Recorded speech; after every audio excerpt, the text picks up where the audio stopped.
And the grind begins anew. Deathstrike is here. Do I need Murdane? I sure do. It's the episode called Syzygy? It's been a while. Morning phone.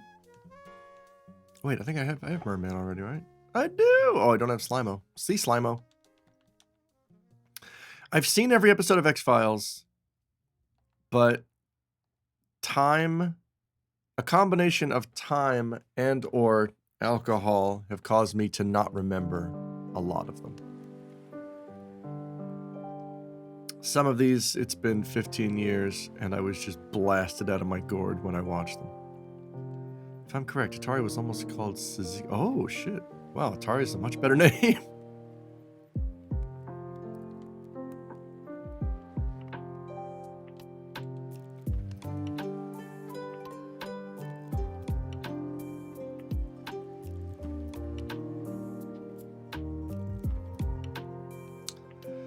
Hello, Sea Slime.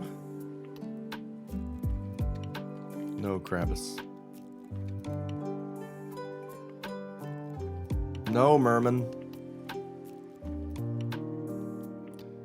Yeah, no King Squid. I don't even need you. It's the episode with Ryan Reynolds in it for like 10 minutes before he kicks the bucket. Oh, I don't remember that. So many I don't remember.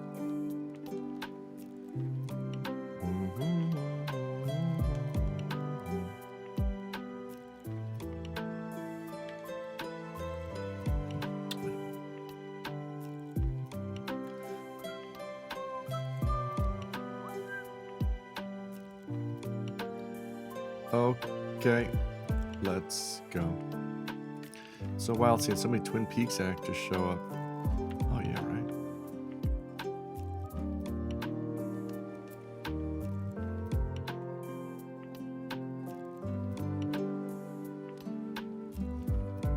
I remember the one that surprised me was Xander Berkeley, who was in the episode that it felt like a retelling of The Thing. I think they're all like I feel like they're all like sequestered in a frozen base and there's a shape-shifting monster or something. But Xander Berkeley guest stars on that, and at the time I'd only seen him on 24 and in Terminator 2. And I think, as far as I know, those are the three places I've seen him. Yeah, that was a great episode. I love that episode. It was funny to see him with more hair. I am Kyle. Yes, I am truly the hooded Patui. Hello to you, Ike. It's chilly. It's cold. I don't want to turn on the heat because heat costs money.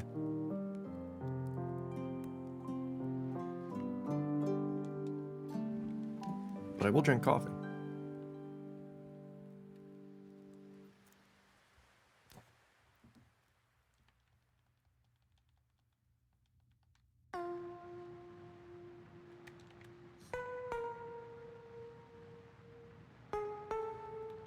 Oops. Wow, that's a season 1 episode? Wow. I'm surprised I remember that. Episode 8, Ice. Mr. Cool Ice. I forget if you mentioned it, but are you an FF9 liker? Yes. I think overall, yes. I like FF9. I feel like I would enjoy it more. I mean, it's not the game's fault. It has a lot of distractions, like shit like Triple Triad, not Triple Triad, Tetramaster, which I really don't. But it's optional, so who cares? No, yeah, FF9's great. I love FF9. What is the Moguri mod? Does that turn everyone into Moogles? Tetra Triad. God damn it, Zinglon. Mr. Cool Ice has cool tattoos like sunglasses on the back of his head. Yeah, right? That is pretty cool. Why wasn't Mr. Cool Ice in an episode of the X-Files? The Cool Files. It's now called the Cool Files. Moguri mod does new backgrounds and stuff. It up-reses everything. I see. Does it look better than the Steam port? It's a visual upgrade mod for the Steam version of the game. Oh, it's for the Steam version. Oh, shit. I'm down with that. Okay. That sounds great, because I just bought the Steam version. Hell yeah. Ena. Alright. When I eventually get around to streaming that, I think I will, I'll go with that. That's cool. FF9 is on sale for $10, so I just bought it. Hang on, let me just confirm that I own FF9. Yes, I own FF 1, 2, 3, 4, 5, 6, 7, 8, 9, 10, 10, 2, 11, 13, 14. Alright. The only ones I'm missing on Steam are 12 and 15. 12 I kind of got burnt out on the PS4 because I platinumed it. And you know how when you platinum a game, you're like, well, I don't need to play this for another 10 years. I'm still in that refractory period with FF12.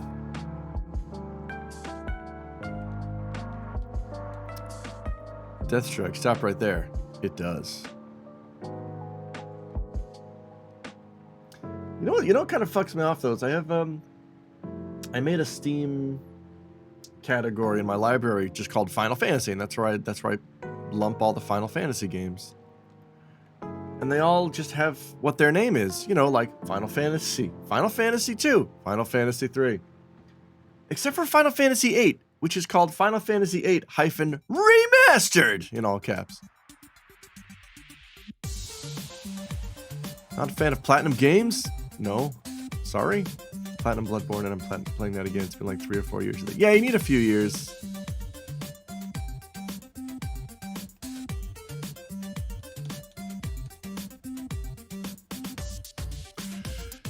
It's probably gonna be at least another 5 years before I can play DQ11 again.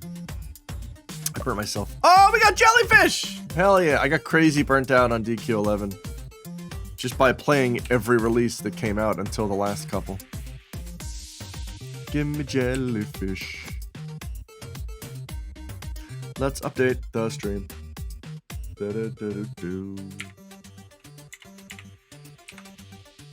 Updating stream title with numbers. There's a non-remastered FF8, so it's to distinguish it from that one. Oh! Why the fuck is there a non-remaster date? I think it's Wild Metroid isn't popular in Japan. Yeah. Kind of appreciate that all the SE games are titled in all caps on Steam, including Chrono Trigger! Yeah, because when we say these game titles in conversation, we do scream them. Star Tropics did get... Wait, what? When did Star Tropics get a Japanese release? Chrono Trigger has earned all caps, I suppose.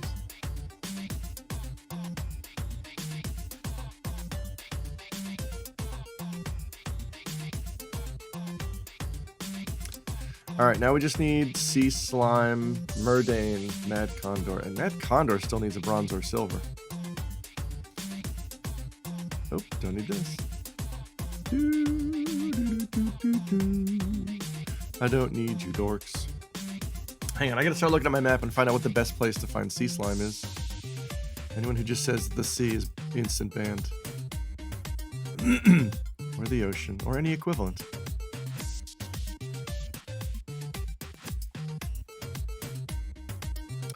Alright, orange, 11.36%. Yellow, doesn't even spawn in yellow. Red, doesn't spawn in red. Blue, 19.23%. Is that the best? That Sea Slime's best spawn is 19.23%? I mean, okay.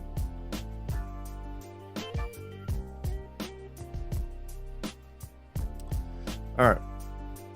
So here's what we're going to do to maximize our Sea Slime profits, is we're just going to stick to the edge of the world.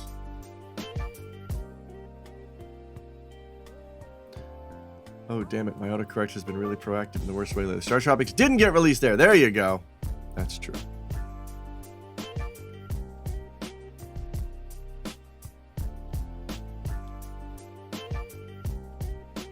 It may be time to reset my autocorrect and retrain it. Yes. Whoa. Linkin Park stream. What? One step closer to the...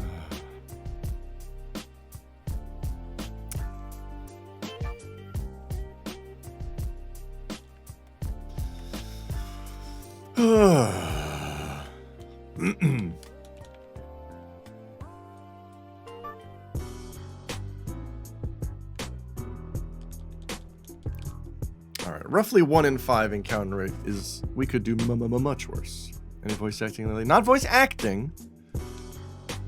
I did a commercial on Monday, and yesterday I did a video for Toyota to warn people against counterfeit parts.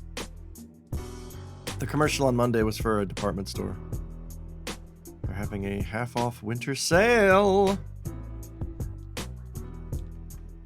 But the thing is, I was asked to pronounce the word sale strangely because it almost sounds like a pun in Japanese.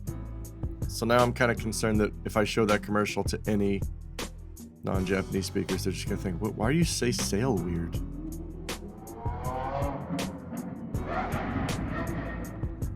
Cool dick, man. Solid? No, Sal. I can't explain it.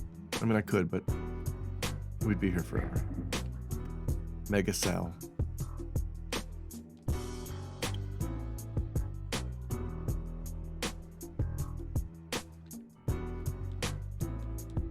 There's a fire sale.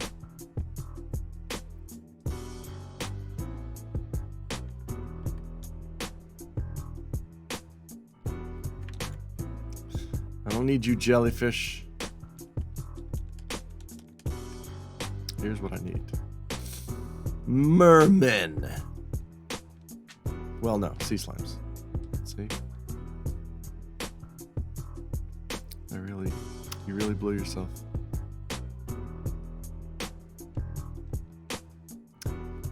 I think in retrospect, those are the kinds of Arrested Development jokes that I just really hate. It's like, it's wordplay, but it's like, wordplay is funny if it's a natural phrase or something that someone would say. Like, you wouldn't, if you accidentally turned yourself blue, you wouldn't say, I accidentally blew myself. I don't know. Arrested Development is one of those shows that was so influential that, like, you can kind of feel it echoing in everything that came after. But also, if you try to go back and watch it, it's like, oh no, it's everything that was inspired by you is doing it so much better.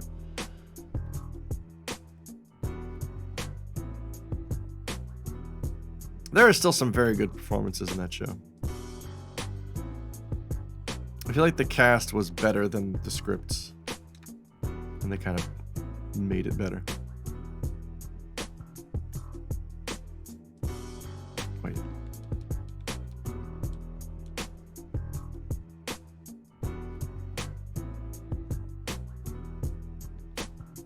Oh, I've not heard the commentary tracks.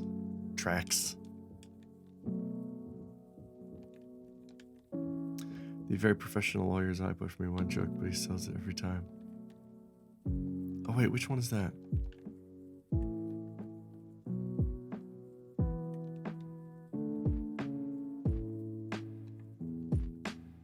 Is that Gene Parmesan? The whole third season, they act like they were going to end it naturally and they were never getting canceled.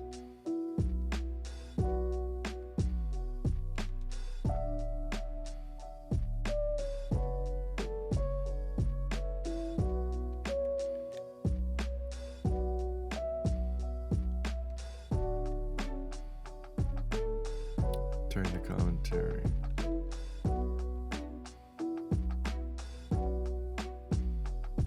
They were never in. Wait, what? They were never. What? What do you mean? The show didn't get canceled? Wayne Jarvis is the character's name. Wayne Jarvis.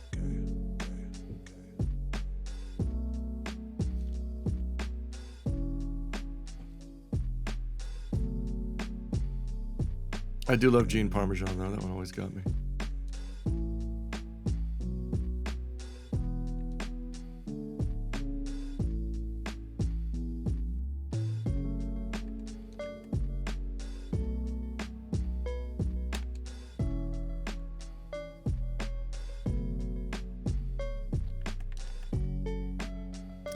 They got canceled in season 3 and they were kind of bitter, and this joke acted like they were planning an end all along.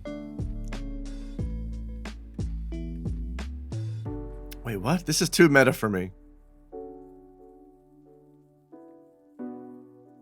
They act like they were going to end it naturally and they were never getting canceled. So they got canceled and pretended like they weren't getting canceled? Bob Bloblob's Law Blog? Yes. Hang on, I'm still confused. In the commentary. Okay, this is... They talk about this in the commentary tracks.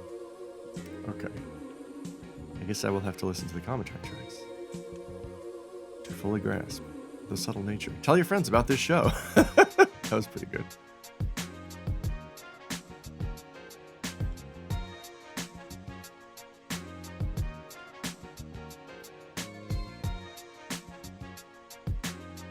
Mad Condors.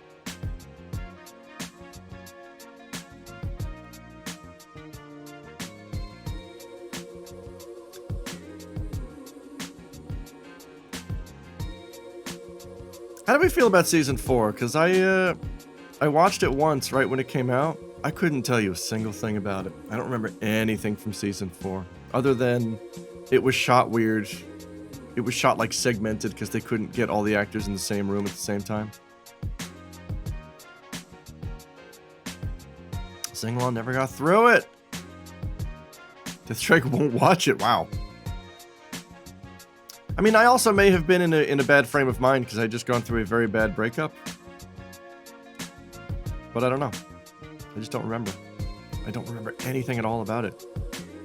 No, wait, I do. Who plays Maybe? Because I remember her voice like got noticeably deeper. Like, I didn't realize how young she was when they shot the first 3 seasons, but in season 4, she's like got her adult voice, and it's like, oh, it's weird now. You grew up. Yeah, there we go. Aaliyah Shawkat.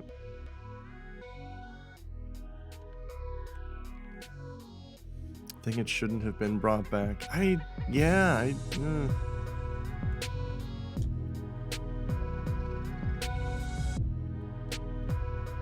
It's just one of those things that, like, everybody wanted more of it. And then they got it. Now what?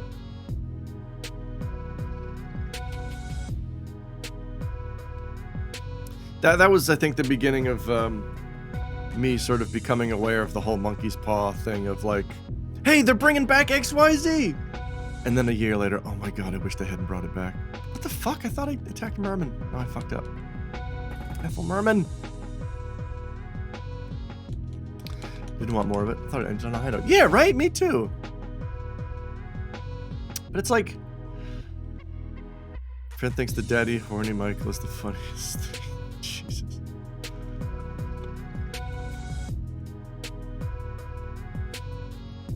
Jeffrey Tambor is one of the highlights of that show, though.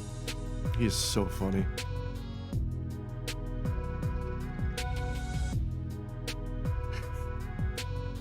Stop licking my hand, you horse's ass.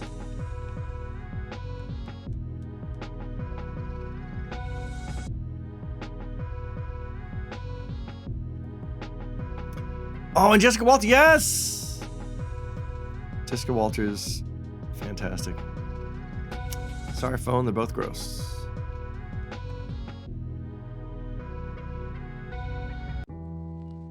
Seems to be one of the few people on Earth who is not only okay with, but in fact prefers when things end. I'm getting there, Ike. I was holding on to things for a while. Just part of the maturation process is learning to be okay with things when they end. Go buy yourself a Star War. But it's something that I didn't really learn until like in my 30s. I was really holding on to it for a long time. Like, no, I always want more of the thing that I like. Why wouldn't I want more of the thing that I like? Like, even Star Wars, like, I was a Star Wars holdout until, I think it was episode 8. Episode 8 was the turning point where I was like, I'm done. I can't. You're not even trying anymore. I don't care much for Job. Lucy. God damn it.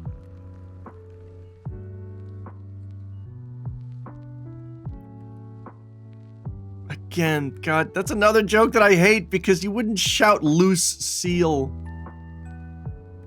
Which I understand. It's comedy and people say things they wouldn't ordinarily say, but like those characters are supposed to be played as straight as possible. Right? That was a very serious looking lifeguard. It's kind of like people who get really excited when a new game with the label of a defunct developer is announced. Oh, yeah.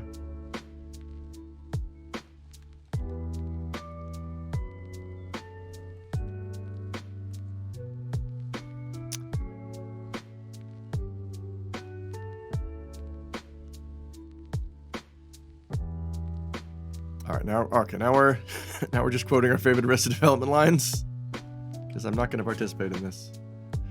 But you guys go nuts.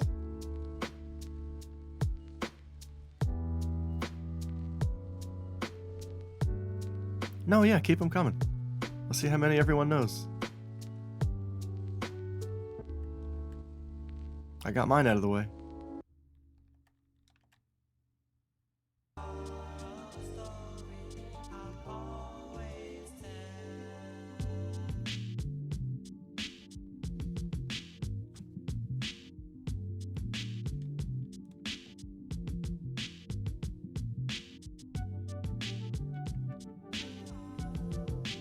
Yeah, that really was the height of ukulele music, wasn't it? And then it just kind of seeped into everybody's crowdfunding campaigns.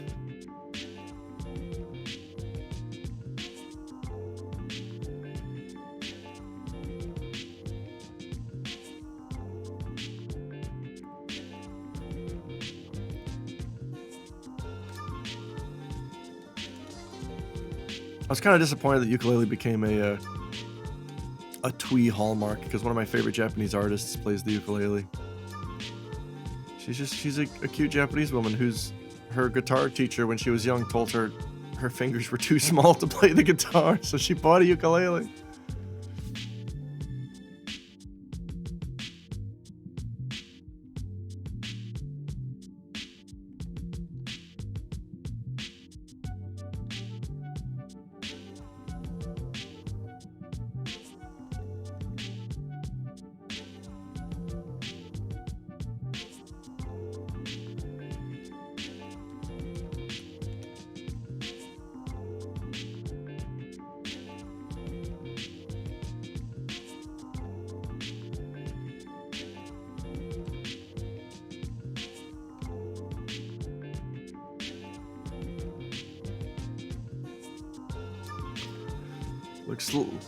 Looks like the uke's on that guy.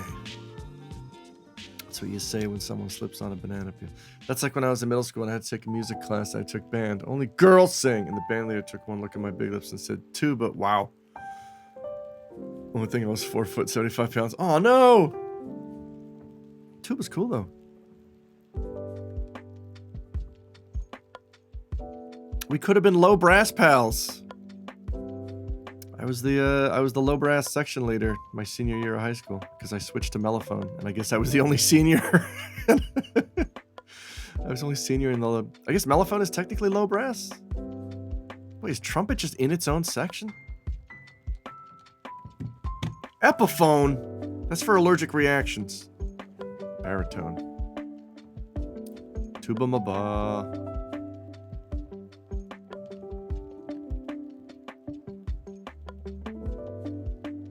Euphonium. I respect the euphonium. That's the one. It's a good one.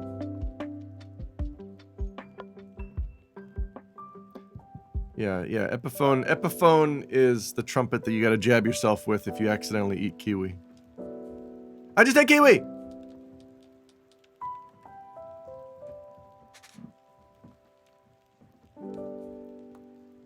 75-pound kid with a tube was like the concert band take of the animator of the tiny kid character used a giant hammer. 3-button baritone tuba. Pretty cool.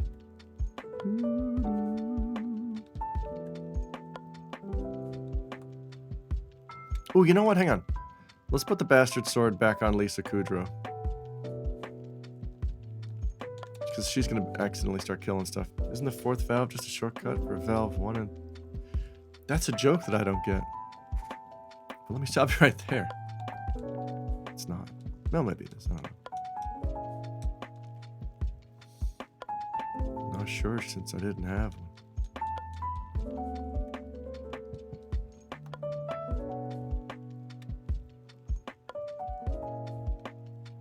It's not a joke. It's like instead of having to hold 1 3, you can just press 4. Yes, it is. Thank you, Laz. It's very hard to know with phone who is an immortal joke monster.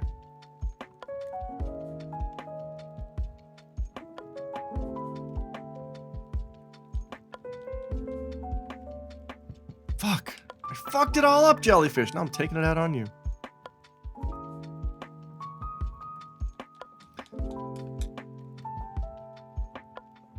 I gotta take my trumpet back out and do something with it. I bought the trumpet just to record the theme song for the bonus podcast. And then I did. And then I just put it right back under my bed.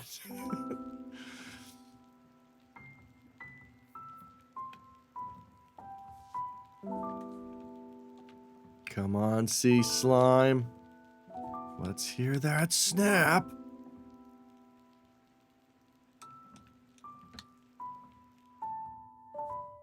Do, do.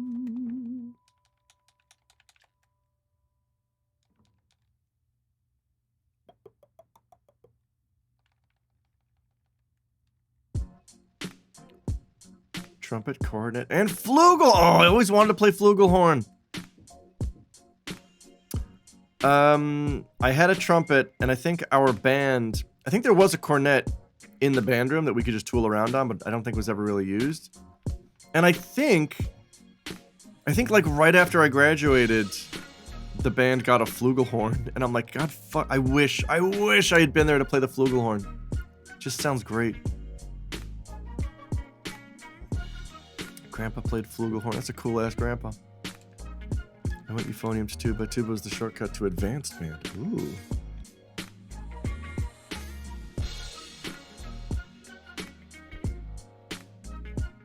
Is it like, hang on, is it like a Game Boy Advance situation where it's actually called Advanced Band and you get angry at people when they say Advanced Band? Because I still do that with the Game Boy. It's not the Game Boy Advanced. I know you think you're saying a whole sentence there, but it's just... Can't help you. My other brother played clarinet and oboe, I think. It's a long bumper sticker. I did trumpet and then French horn. Trumpet in concert band and marching band, and then French horn in concert band and mellophone in marching band.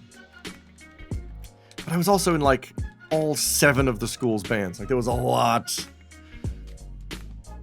I was in concert band, wind symphony, jazz band, pep band, marching band, pit orchestra. Did I say jazz band? It was a lot of bands.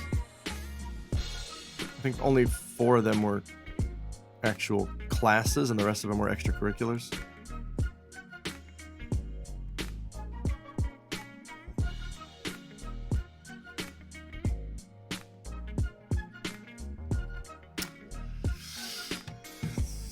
They were told by their high school teacher, who was a prick to them, they wouldn't get anywhere in music. What the fuck?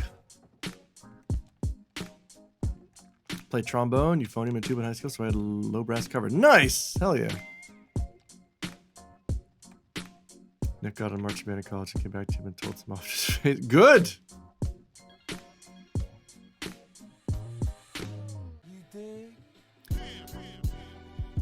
I've never understood teachers who tell kids, you're never gonna get anywhere with this. Like, that's the... You have one job, and it's to not say that, you fucking idiot. How did you get a teaching license? How did you get hired?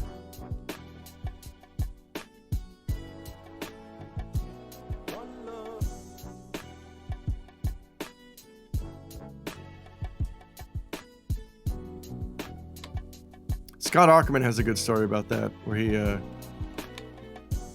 went to I think he went to his high school's 20th reunion, 20-year reunion, and like one of his teachers was there.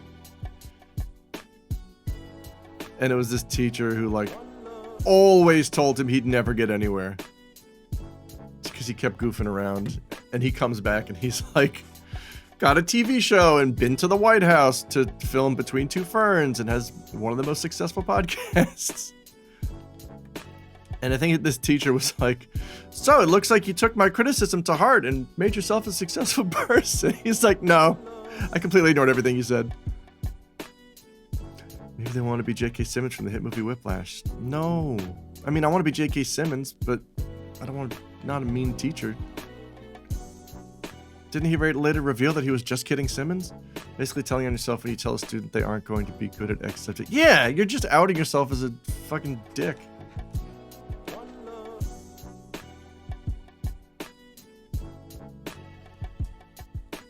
But think about the jazz.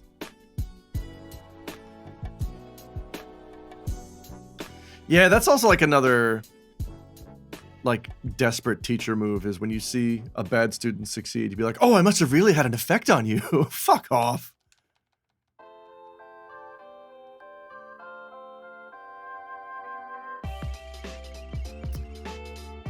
I don't think I had any bad teachers like that.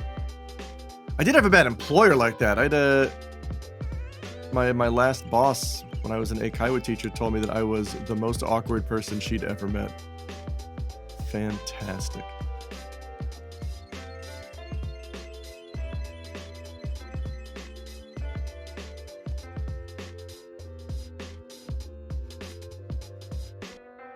And I'm thinking, how am I the most awkward person you've ever met when, as a career, you hang around English teachers? There has to have been someone worse.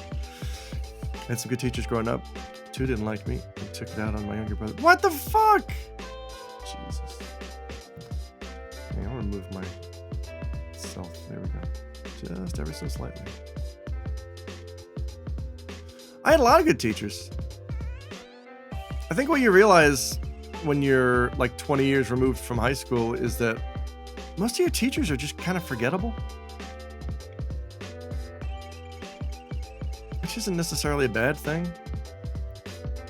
Like I had Mr. Luxbacher for psychology my senior year of high school. He was just a chill guy. I don't really remember anything about him or the class.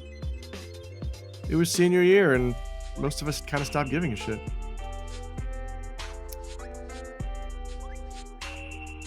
Bad teachers desire that more than anything, having a bad student come back and be like, Mr. Pfeifendorfer, that do you call me a worthless stoner, jack-off loser, or a real bozo? I resolve to prove you wrong. What a string of insults. That's great. It's also wild to look back and think of shit. All these teachers were like 25. Yeah, right? Isn't that crazy?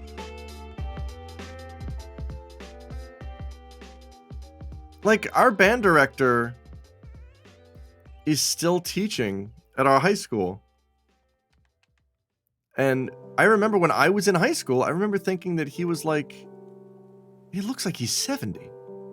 Because I think he just had very stressful jobs, but he looked like he was 70. And then I heard from my friend, oh no, he's still teaching. I'm like, what? How old is he? He's 68. What do you mean he was 49 when we were in band? He looked like a mummy.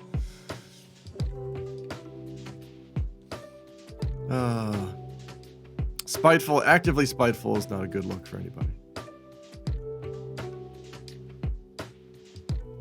But I mean, props to that band teacher. He's the guy who founded the school band, the high school marching band, and then later took a principal job at another school district. And then fast forward like 20 years, when me and my buddy Smoo were in the band, our band director was just a fucking extremely authoritarian approach to high school marching band. It was like every practice was like boot camp. It sucked. We were miserable. We were a great band. Like, we were disciplined to shit. We were also fucking miserable and 15. Like, you're not making high school easier, buddy. And enough parents complained about how strict the band director was that they just moved him. They quietly shuffled him off to a different school district. And they rehired the original guy who founded the band. He quit his principal job and came back to be band director. And then we got a lot worse, but also we had a lot more fun. Like, I started enjoying music more. Ike, yours was like that too? Oh, man, it's the worst. Brakeman's English teacher in 12th grade was like, 24! That's a baby! Oh, we got sea slime! Like, that's someone that I may have to card if they walked into the bar. Nice. Look at all this. Alright. Murdane. Hi, Mogambo! Where can I find Murdanes the most? My choir teacher was strict and we constantly destroyed all the other schools in the district and state in solo and ensemble. Hang on a second. Murdane, where is my Murdane? 5.68%. Oh, 19. Okay. Orange, you glad? All right, I think I see what we're doing here.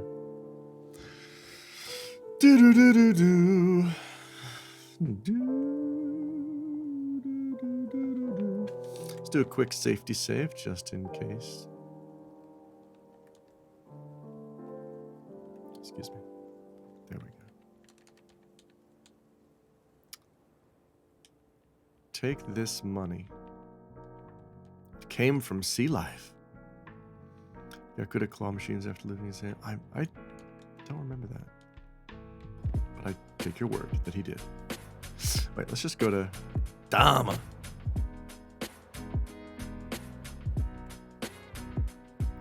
Got a great guide that has monster encounter rates on every tile of the world map. But that's all it has. It doesn't have Alfgard, it doesn't have the dungeons, and I kind of wish there was equivalents for those. Dharma and Greg! No. No, though. Wait.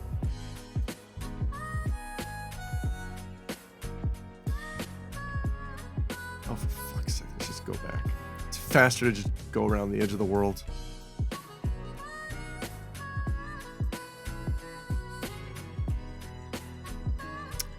Eventually felt out encounters on tile sets of Dragon Warrior 1. That's the way to do it. Feels good. Alright. Here's Dry Cave. Alright, this is where we want to be. Beverly Hills. Alright.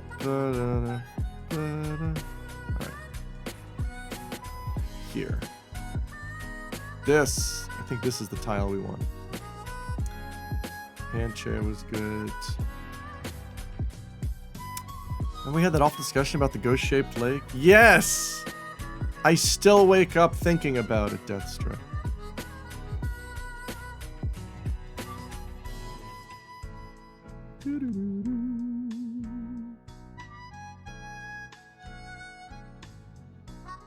Ghost Lake. Mogambo, don't go to Ghost Lake unless you're ready to be scared.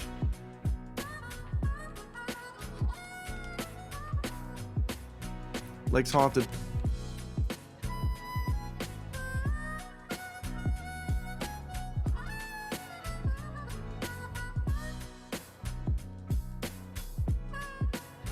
Don't do it unless you want to get spooked. Be spooked. And chilled. In that order.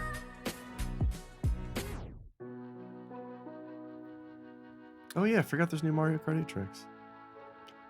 I haven't seen that lake in 15 years. It was on a night just like tonight. But I heard Ghost Lake was just... That's right, it's actually a pond.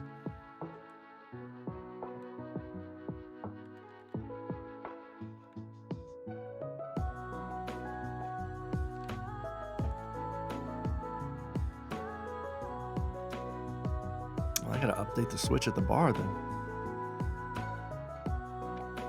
Hang on, I forget what I paid for. I paid for the first round of tracks.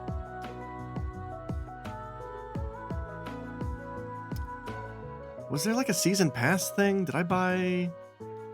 Oh wait, did I need Murden bronze? No, I need Mad Condor bronze or silver. Shit. There was the booster thing. Tell him Ghost Lake sent ya.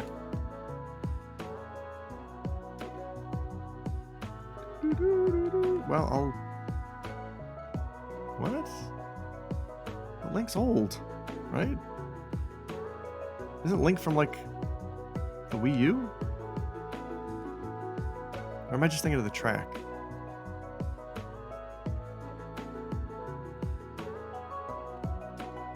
I'll take a look at the Switch when I get to work and update accordingly. This one's out of 25, 40 tracks. Oh, that's right. Oh, then I did pay for that. Yeah. I think I paid the 25 for 48 tracks. Large Marge was such a fun... Dude, that's right. That's... Pee-wee's Big Adventure was, is, and remains possibly my favorite movie of all time. That scene still spooks me. It terrified me as a child. But that's how good that movie is that... Like, I didn't go back to Ghostbusters till I was in high school or college because of the Library Ghost. I saw Library Ghost when I was a kid. My brother had to take me crying out of the theater. Large Marge, I was like, it's Pee-wee. I can get past this. Basement of the Alamo. Adobe. Can you say Adobe?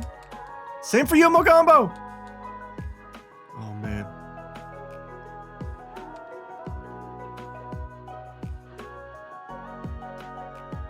I was so scared of Yeah, Library Ghost terror. It still kind of scares me today. Like, I know it's just, it's a dopey practical effect, and I know that it's not scary, but like there's a part of my brain that's like, oh, here it comes. Oh yeah, Pee-wee Christmas Special is good. Part in Beetlejuice where she rips. I don't remember that. I like Beetlejuice though. Beetlejuice is great. I should rewatch Beetlejuice. Oh, I bet my wife would love Beetlejuice.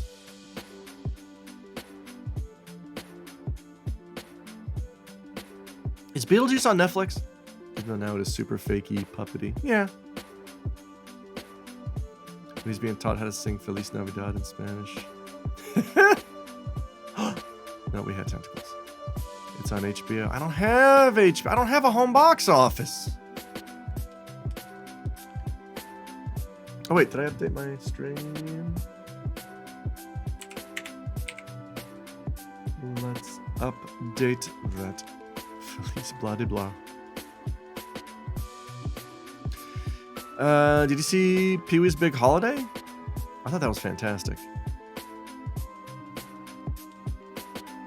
It was, I say this every time it comes up because I love it, but it was written by Paul Rust, who is just a huge Pee-wee fan and has a Pee-wee style of humor. So like, he's just the perfect guy to write a Pee-wee movie. He's just a huge dork. I love him. Yeah, that's fun. I mean, nothing's gonna top Pee-wee's Big Adventure, but I think in the modern day, bringing back an old property and actually having me enjoy an installment of something is a huge step. Skittles! Itchy ear, itchy ear, itchy ear.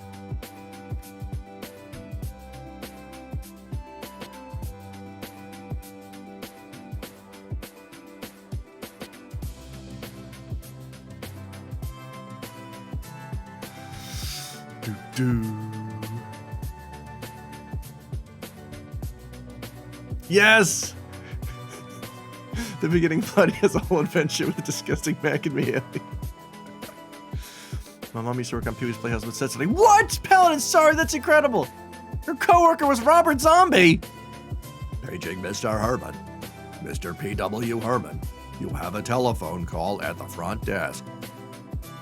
That's incredible, Paladin, sorry. Oh, wow.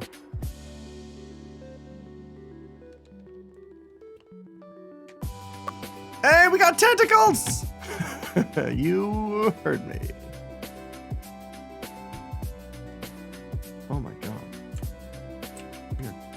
We're getting them today.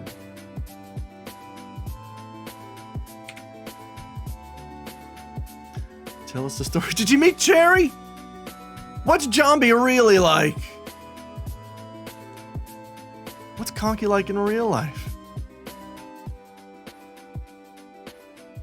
I was only 2 at the time. God damn it. Disappointed again.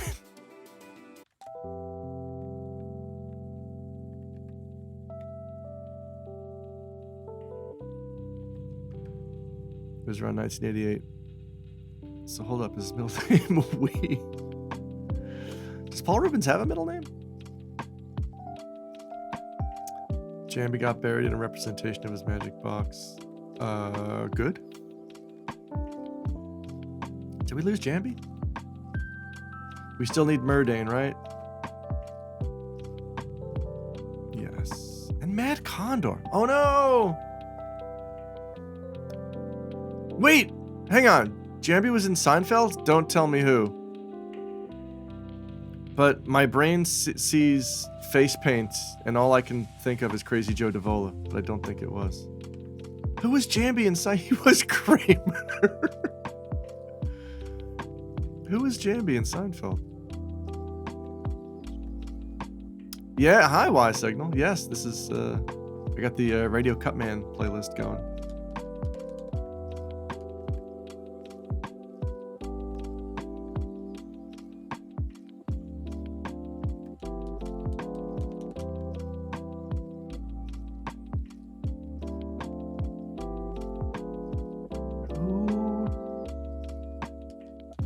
He was the guy that says sorry. No, he wasn't. Jambi was one of the gay stereotype thieves in like 2. Oh! Who will not wear the ribbon? John Paragon. I think I know.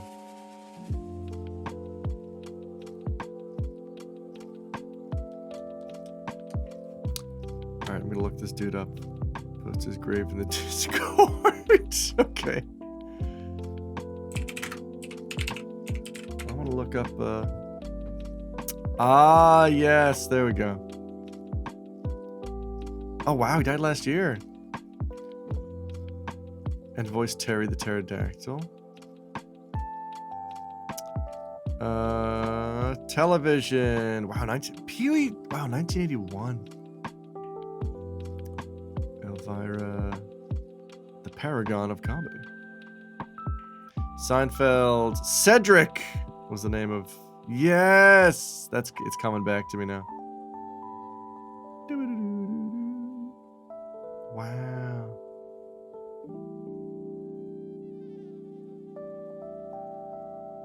Cool.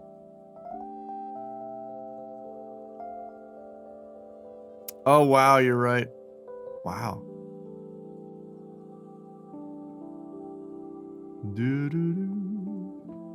Son of the evil station owner? Oh, was he?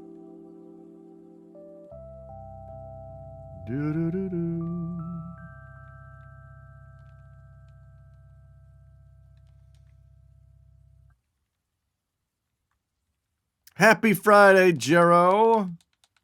It's cold.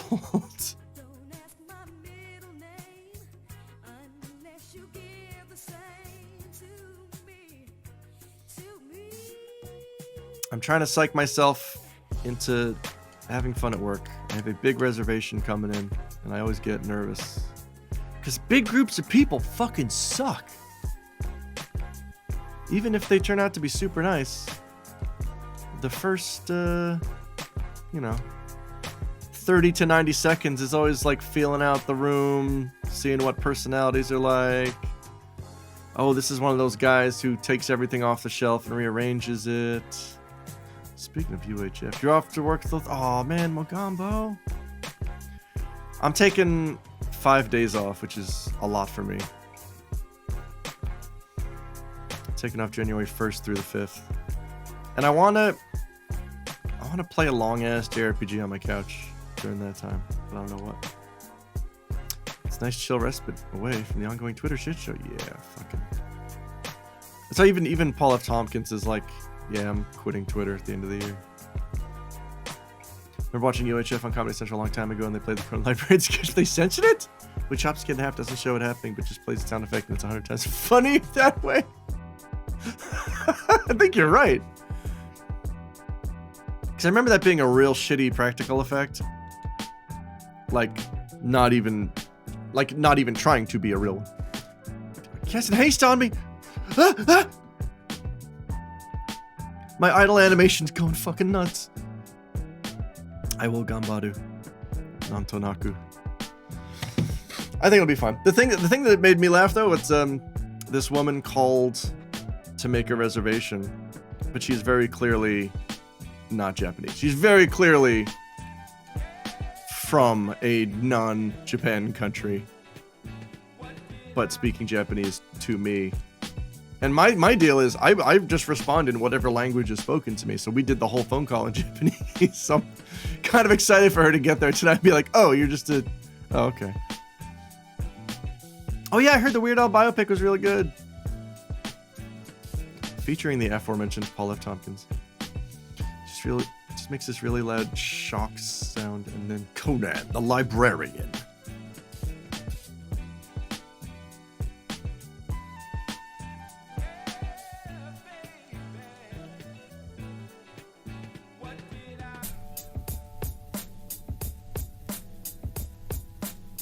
Don't you know the Dewey Decimal System?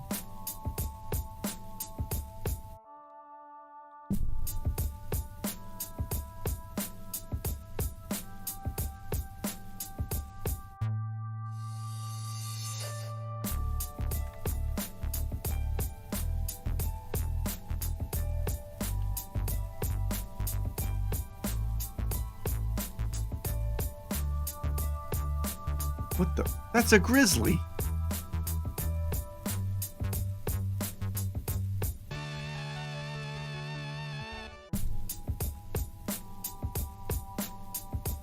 My brother dressed as Zombie for Halloween one year. Nice. The full body. What does Zombie's body look like? I had to work overtime at job number 1. Only got 3 hours sleep yesterday. No, I also have to leave work early today and take my friend to a notary. What? Why? Oh, jeez. A notary. Still haven't packed for my flight tomorrow. Oh, God. Shiro, it is you who needs the gambate. Please, gambate. Please, gammon.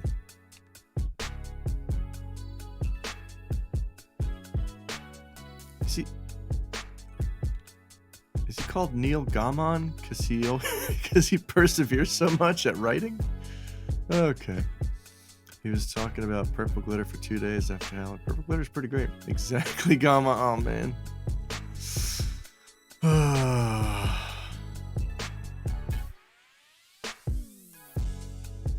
Neil Gaiman does. Yeah, that's the guy. He did, he wrote Suno Toko. That's all I got.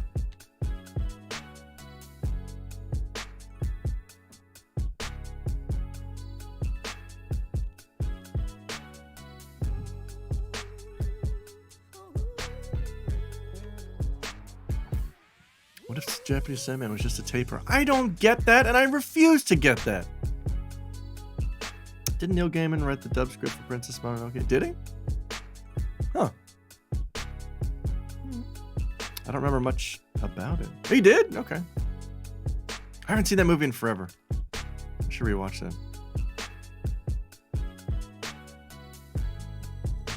Some cool stuff. God damn it, Mad Condor. There's got to be a better place to find Mad Condors. Tapers are thought to eat dreams in Japan. Oh, I didn't know that. Do tapers even... Are they even native to Japan? How can you have a funky frou-frou ghost belief about an animal that's not native to your country?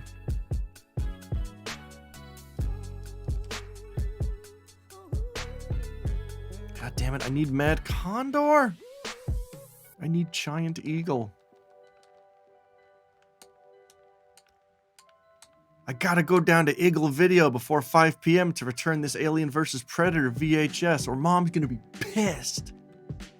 Love that Billy Bob Thornton. Yeah, right? I remember seeing Princess Mononoke. The only place to see it when I grew up was at this, like, art house theater in Squirrel Hill in Pittsburgh. So me and my girlfriend and a bunch of other folks just found it. Got some tickets, and it was not a good quality. The sound system was very bad. It sounded like we were listening to it come out of like a cassette player. But the movie was gorgeous. Eagle Video.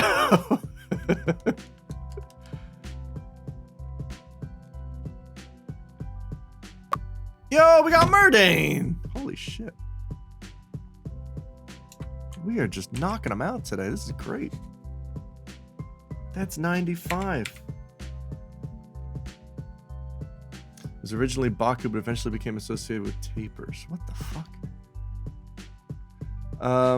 Mad Condor. Hang on, I gotta see if there's a better place to find Mad Condors. Save first.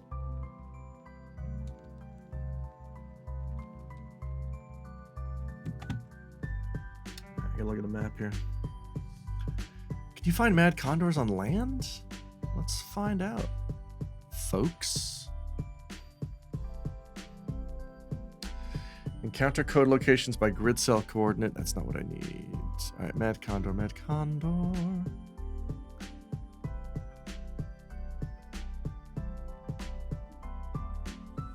Barnabas, no. Medley Kong, Voodoo, no. Mad Condor, 9.84%. That's not great. 6.41%. That's worse. 11.36%, that's better. 5.68%, that's the worst. All right, so far we 11.36% is the best place we can get. Is there any other place? Oh wait, I should be cross-referencing this with the enemy list. Oh shit, Mad Condor 29.47%. Hey, that's what we're doing. 1E. Where the hell is 1E? That's our destination. Hello. Oh my god. How tall are Japanese rivers and like knee high? Some of them. I've seen some that are knee high. Maybe on average, maybe just slightly smaller than that. Like they can get fucking big. My wife and I were walking through the city a while back, and I turned a corner, and there was just one perched, like, at eye level, and I just turned the corner, immediately came face to face with a giant fucking crow. I freaked out. It was really funny. In retrospect. Not at the time. At the time, I was terrified. Hang on, do we still need Bruin? Do we need Jim Brewer? I mean, no one needs Jim Brewer, but yes, I do need Jim Brewer.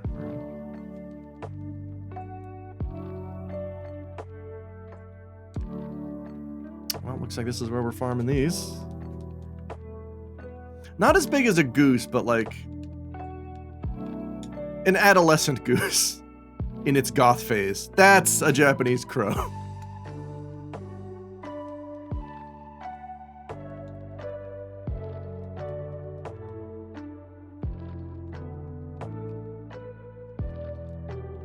This is so much nicer. A goose, yeah, exactly. My brother's got the privilege of seeing Jim Brewer in college when he went to their campus on tour. Oh man. Ice Dragon. Do I need Ice Dragon? I do. I saw, who did I see? I saw Margaret Cho when she came to Ohio University, which was pretty cool. But around the same time, I also missed out on seeing Dave Attell, who came to my previous university like right after I transferred. My buddy Brad went to see Dave Attell. He said it was real funny. And that was right when I was most into Insomniac.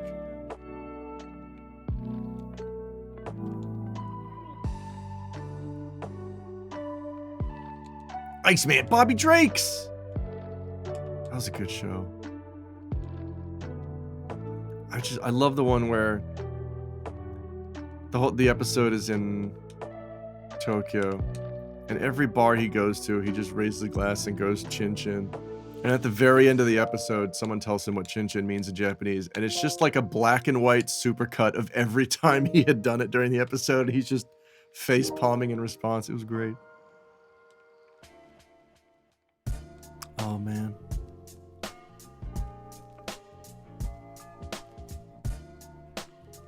Ooh!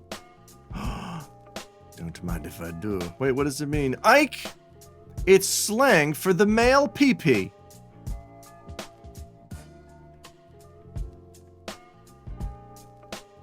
It's basically if you were to raise a toast and just shout penis.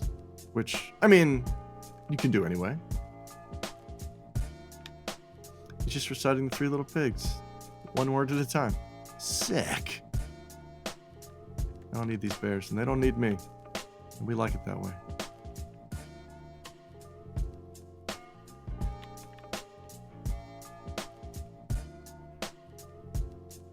I had to refresh the stream and I come back to this. Sorry, Ted Strike. Are we good all the way down to Mad Condor? Oh my god, we are. Look at this. Alright, so Mad Condor. And we're done with tentacles. Alright, so we can just mash through this. I don't have to worry about updating the list outside of Mad Condor. But I will drink coffee. Alright, so Mad Condor is now good to go. And we are outie, as they say.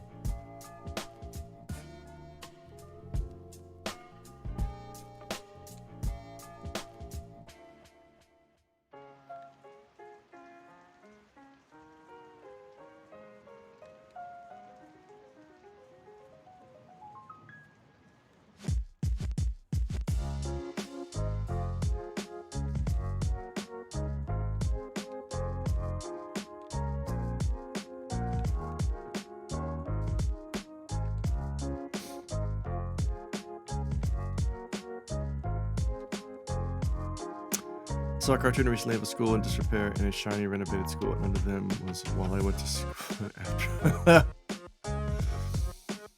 Oh man, that was kind of my high school experience. Cause I went to the school I went to. The first year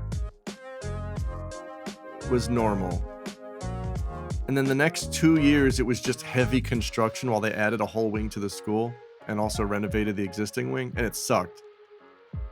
And then finally, the last year, we got to enjoy everything. We got to enjoy the new wing and everything. But like, it was kind of a tease, because like, we got to enjoy it for 1 year, and then it's like, well, time to fuck off to college. But at least we got to enjoy it for a year. Nice big new cafeteria.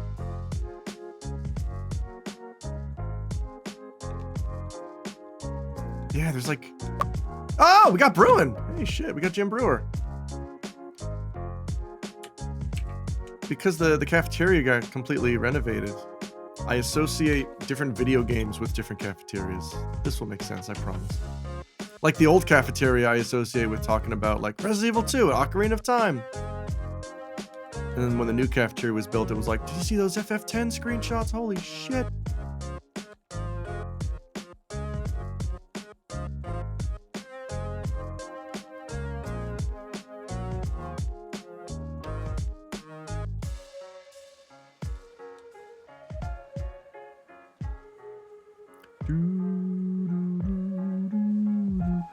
All right, hang on. Let's update the stream.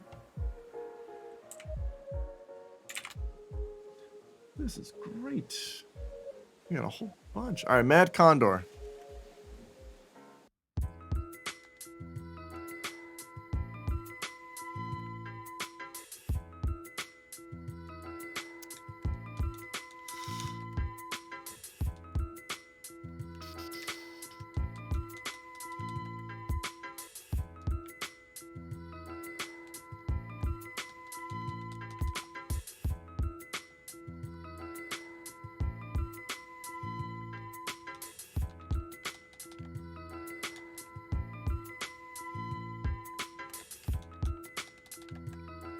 I've been very lucky today with the drops.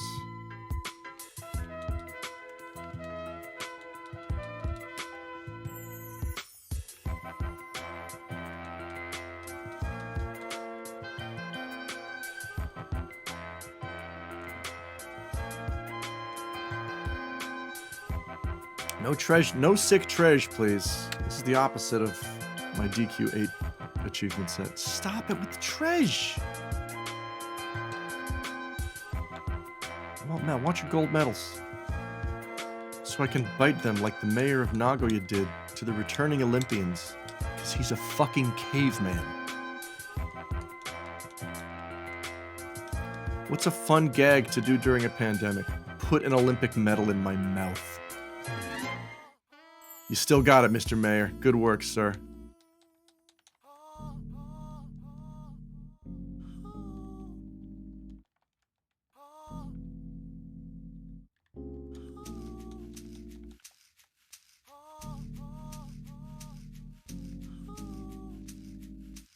You want to make sure it wasn't chocolate? Yes! I think that's the joke he was going for. Instead, he horrified a room full of people, including the poor woman whose medal he took. The city then paid to replace the medal. My high school has ludicrously designed a floor plan. Classrooms were arranged in blocks with no access hall, so you had to pass through one class to get to the one. What? Sometimes you. What? That sounds awful.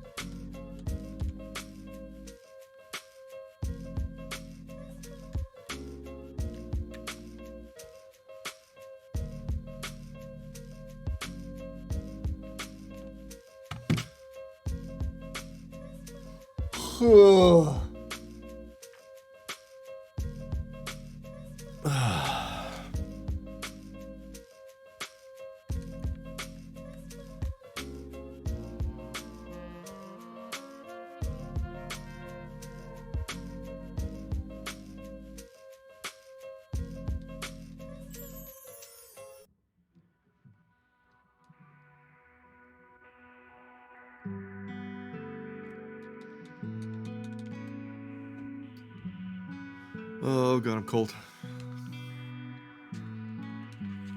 One of my formative memories was when 9/11 happened when I was in gym class. I didn't know about it until I had to go to my civics class and walk through two other classrooms. Just had the tower. Whoa! Zoinks.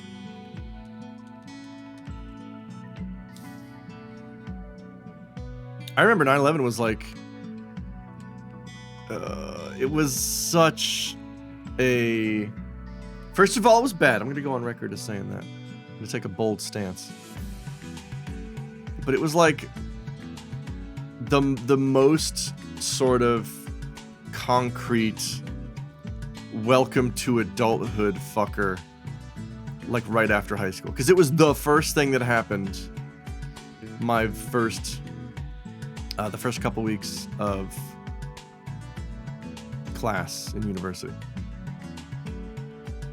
It was my very first semester at college. I'd moved out of the house. I'm living on campus. You're 13, Jesus. But I remember it was a Tuesday morning, and we had the gym class I was taking was golf. I'm like, what's the easiest gym class I can get away with? All right, golf. And the golf class was like, you all meet up at this place on campus and you get in a van, and then we drive to a driving range, and then we hit some golf balls. That's it. That's the class. And I remember, like, as we're driving to the driving range, and this is Bethany College, which is in the middle of a forest surrounded by winding roads, our van turns a corner and just kind of swipes another car. Like, no one was hurt. It was just a lot of superficial damage. And I remember thinking in the back of the van, like, wow, this is the most exciting thing that's going to happen all day. That was crazy. And then teacher gets a call, and it's just like, yeah, class is canceled. And I'm like, wow, it wasn't that bad. Like, it wasn't an accident. Why are we canceling? All right, whatever. And then I get back, and my friend's like, hey, you should turn the TV on. I'm like, why? Just turn it on. Okay. Oh, no. Senior in high school, my friends and I were goofing around eating taffy in the library, as kids do. Oh man, who could forget getting up to that library taffy with my chums? Me and my fourth form chums think it would be quite corking to eat taffy in the library.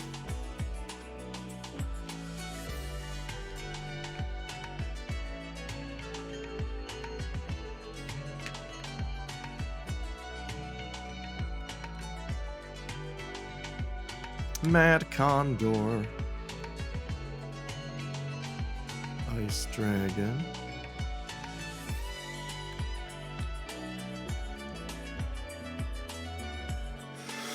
Oh boy.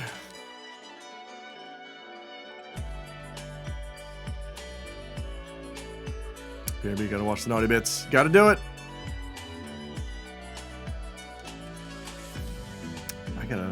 I gotta hop in the shower as well, sooner rather than later. So I gotta go to work. My computer at the time had been fried during a lightning storm, so I was without internet for the month of September. Like 2 weeks later, I went to the computer lab and managed to get in contact with my online friends. Was awkwardly like, so, what do you think about this Twin Towers thing? Crazy, right? What do you think about this Twin Towers thing? Oh my goodness.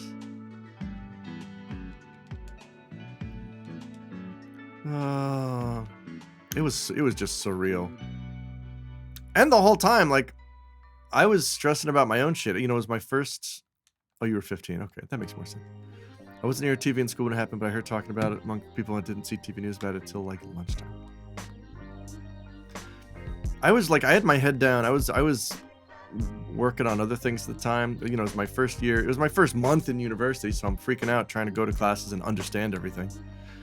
And at the same time, I was applying to write for a fan site called the GIA that I was a big fan of, which I eventually did get hired by.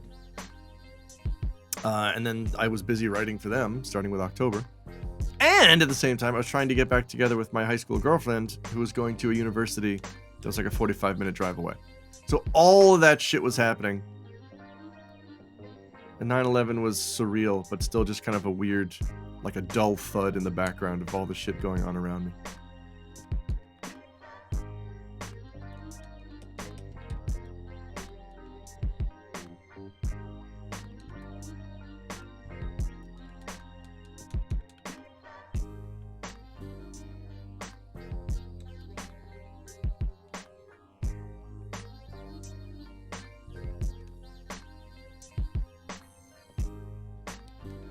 Mad Condor. I appreciate your condor.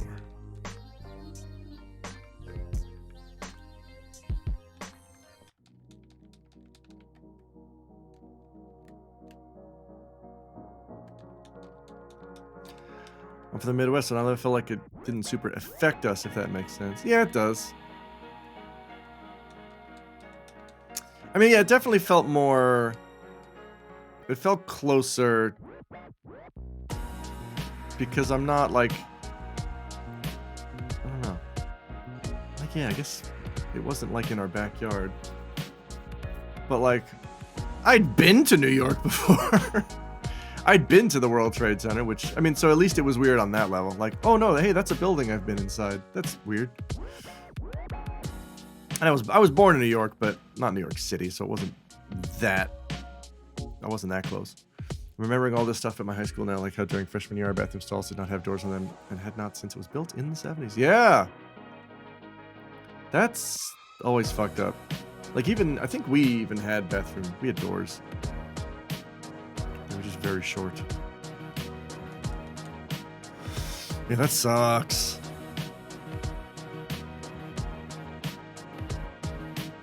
So what do you do if you gotta poo?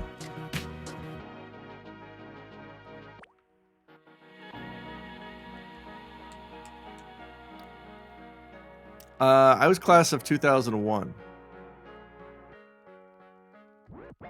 Whole idea behind the building was that everything was supposed to be open. Oh god, no, not in that sense.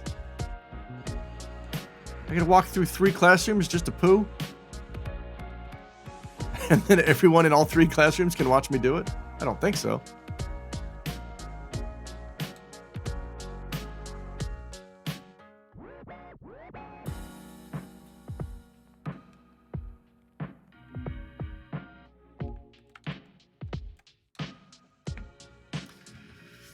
I was supposed to be 2 in 0, but I was a super senior! I ended up being a super senior in college because I wasted so much time. I wasted time switching majors and taking half a year off to study in Japan. And I figured that... Oh yeah, and I stayed on campus, I think, for 2 years to do summer classes. And with the summer classes, it still took me 5 years. Kind of the nice thing about that, though, the nice thing about it being difficult to get into classes is like, well, I need only these classes to graduate. I can only get these 2 this semester.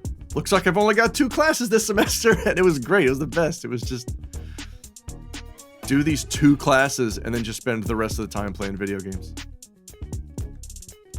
It was incredible. I wish more time in college. My first year of college was the same as the computer hardware class. Probably a Cessna, huh? The center of the building was the library. Instead of being a separate room from the hallway around it, it was instead sort of a sunken pit, and the entire school's main hall went around it. It was only separated by a carpeted barrier. It's a bizarre building. Wow.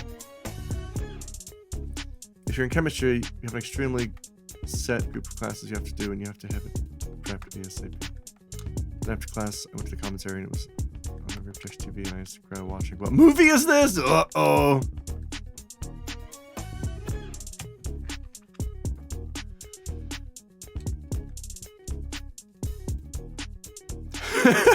House of Leaves.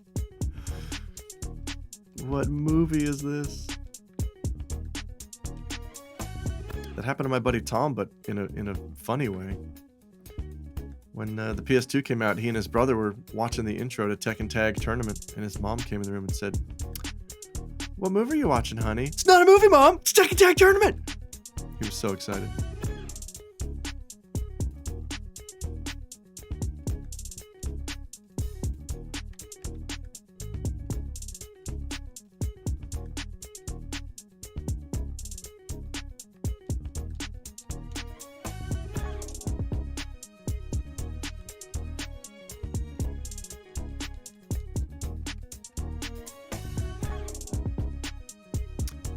Mom says, "Oh, that Jin Kazama is handsome. He really boils my potato."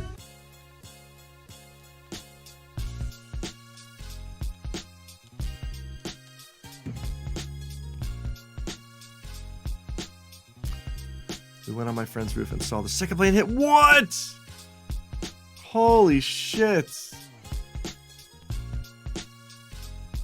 LIC. What is this? Is that a Long Island something?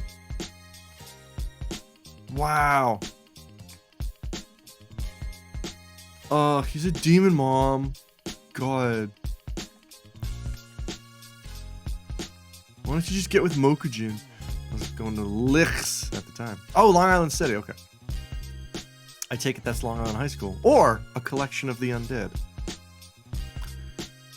I wish I had pictures of the school, but I think it's been renovated so much it doesn't resemble how it did when I went there. Got major renovation of the summer between freshman and sophomore years. Aw, I want to see when it was a disaster piece.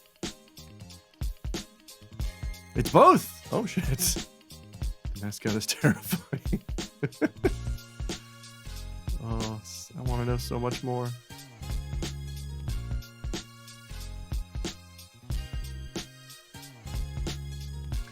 I still have nightmares that I'm in high school. I can't remember my locker combination. Can't remember where my classes are. Forgot to go to a class, so I can't graduate. My brother was a college mascot. Okay. Oh yes, of course. The Denver State Kevins. They made it to the playoffs last year.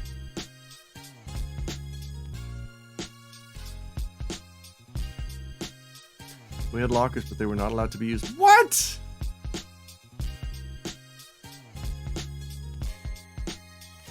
Yeah, that is weird. They were just for decoration. I always have nightmares like they find out I missed a class in high school or something. I had to go. Yeah, I had one a couple years ago where, like, I got a letter from my high school that was like, "We realized, in retrospect, you forgot to take this one class, which means your diploma has been revoked.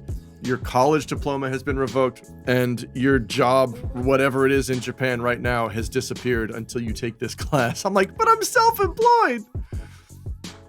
But in the dream, I went home. I found out the class that I missed was the history of Dracula, taught by Dracula. And I go in the classroom and Dracula just like, hey everybody, welcome to my class. And then I look behind me and there's just a dusty bookcase, and on top of the bookcase is a manila folder, and I open it up and I take it out and it's my diploma, and I'm like, it's right here, I'll see you suckers, and I just left. One of the classrooms was divided by a thick, disgusting orange vinyl curtain that could be pulled back to double the size of the classroom. Instead, it just made it so you could not use both rooms at the same time because there was no sound barrier. Oh yeah, I remember that shit. Dr. Acula. Classic. The teacher wrote the textbook. Exactly. The neighborhood at the time was very bad, and Long Island City High School is smack dab in the vicinity of two of the most violent projects in Queens at the time. Oh no. Suckers, Dracula. Yeah.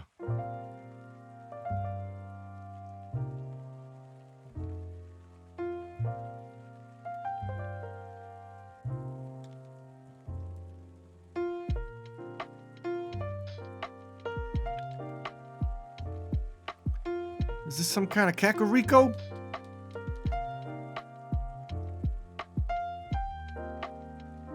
What's up, Icy? Icy Wiener. Crud.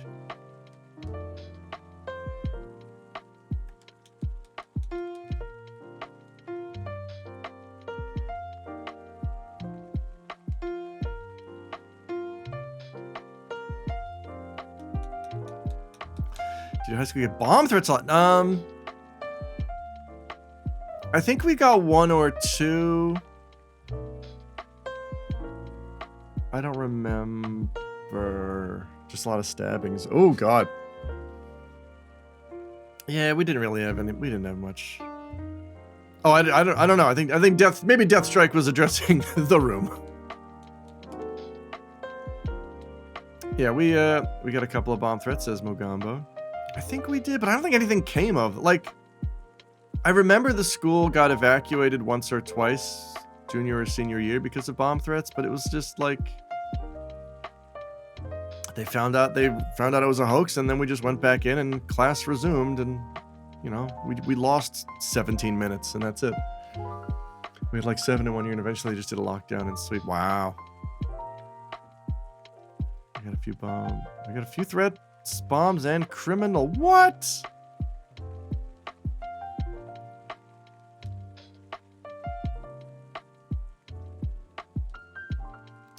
Let me just confirm I am where we think we are. I am who I think you think I am. Yep, Mad Condor. Brune and Hork are done. Bighorn. Macy's Bighorn? We don't need to do Bighorn later. Venom Hork is good. Blue Beak is good. Kill Armor's done. Avenger. Ooh, I do need one on Avenger. We'll get that later. Nassau County was weird. Well, is weird. When was there is a bomb in the school, written in lipstick on the girl's bathroom mirror in the lunchroom. Commentary.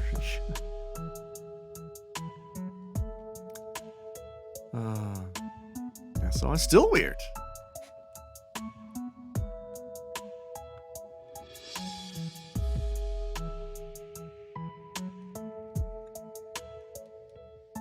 Spelled exactly that way. Oh, you love to see it. Super conservative, and it doesn't feel like the rest of NYC. Huh.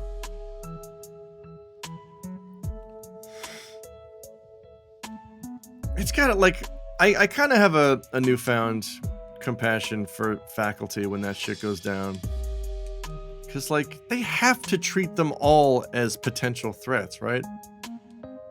Because like if you happen to ignore one and it turns out it's a real bomb, people died because of you. So like you have to treat them all as real, and that fucking sucks, but you have to.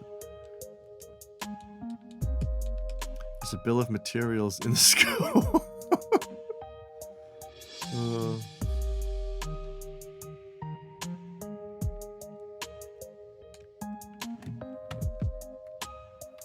Oh my god.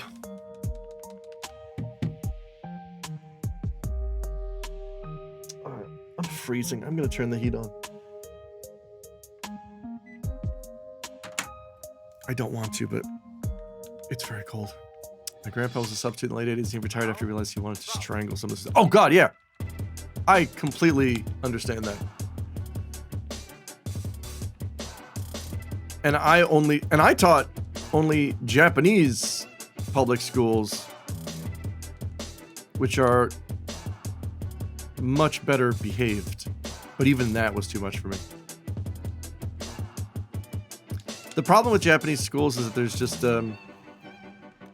there's not a lot of discipline. Children are little monsters. Yeah. I taught in a junior high school, and some of those boys are just like, they're just fucking monsters. They're monsters who don't know their own strength. And, like, unfortunately, Japan is ironically just not big on disciplining problem students, because that would make them feel bad. And like, they don't hold students back. Like, everyone passes for social reasons. Yeah, it's a lot of boys will be boys horseshit. Like, hey, you know it's not okay that this kid just hauled off and punched me in the nuts? Like, can you discipline this kid? Oh, kids. All right, I quit. How about that? Like, I brought that up on my exit interview. Not with the dispatch company, with the school board. I was like, yeah, I can't do this job anymore because kids keep punching me in the nuts and you don't do anything about it. And even then the response was just, oh yes, well, kids will be kids. All right, cool. Fuck you. Bye. I'm never teaching again.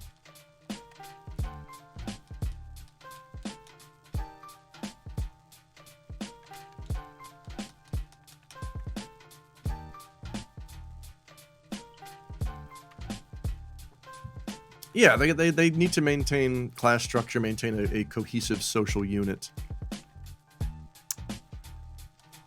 Far Kilometer, that is the hilarious reply that I have heard 1,000 times before. And yes, a guy actually did that once, and he was fired, and I believe had to leave the country. So yes, I'm sure you think that's hilarious. It's less hilarious when I've heard it a million times. My friend loved living and going to school in Osaka, but hate the bias other kids had towards him for being half Filipino. Yeah, that's another downside of Japan is, hey, if you're not Japanese, get ready for some real shit. I've installed the Moguri mod and it has other QL stuff. Ooh, you can disable all the dumb intro splashes and it will boot straight to the menu. Ooh, and you can turn on things like 100% steal rate. Whoa! Well, that seems like cheating. I wonder if the GTO mangaka was a teacher. I don't know. I've never read GTO. I think I saw some of the TV series.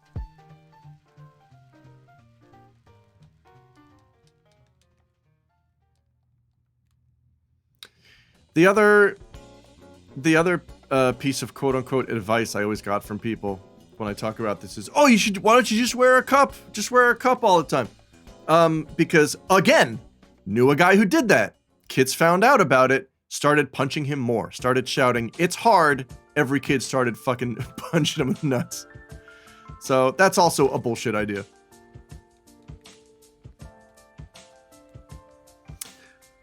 Like, sorting people out to be like, well, you're not going to college anyway, so we're not going to try to deviate your path and never find a full-time work. Yeah, it's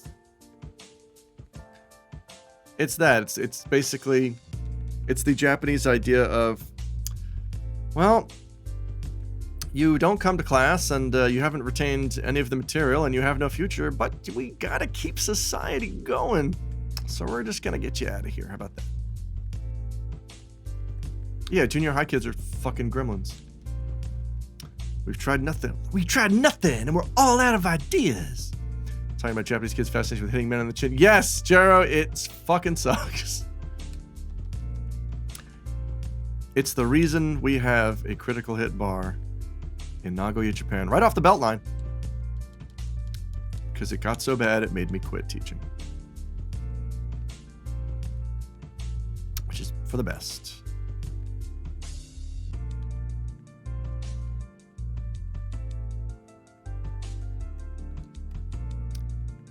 That's when you dress like the Road Warrior with a spiked cup. That's a better idea. I should do that. I want a child to pull back just a bleeding mass of flesh and then ruminate on their mistakes. Now the bar patrons rarely hit you in the junk, I'm assuming. Yes. Oh, it's only like a couple times a year. Then you pile drive them into the desk. Yes. Yes.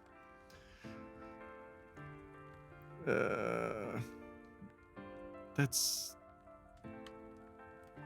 Damn, phone, that's like 3 metaphors in one sentence. You gotta slow down, man. That sounds like the most unusual character bio. A teacher who was hitting the bar hard enough, he opened a bar. Yes! Blood type, A. Likes, muffins, ice cream, hanging out with his wife. Dislikes, getting punched in the nards. I luckily didn't teach many kids during my tenure at Nova, but I've been hit by a kid a few times. Jeez. No, that's right. We both came over with Nova. But you got out before they went bankrupt. Because I remember the first time I saw you on TV was like my first month in Japan. When I came over to start with Nova. Worked for Nova for a year. Nova quickly went under.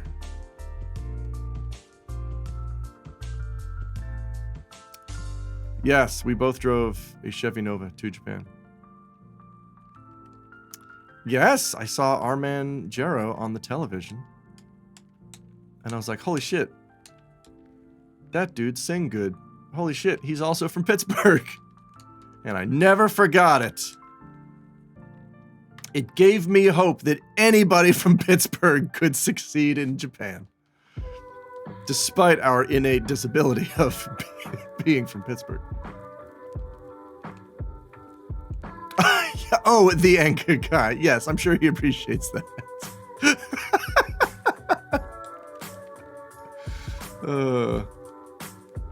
Home of the pity cheesesteak.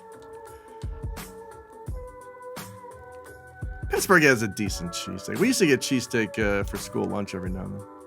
One day you're punched in the hard soap balls. I know what you're trying to say. One day you're punching the ball so hard that everything goes black and you wake up in a video game bar and your buddy's like, what are you talking about? Teaching English, never heard of it. Form another one. It's actually Noba. What?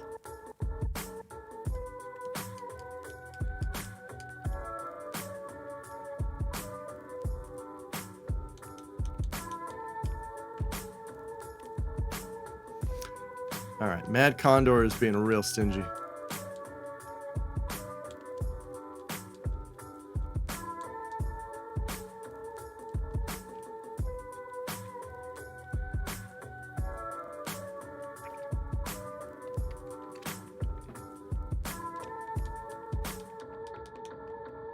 Is this that Vaporwave song but with an added beat to it?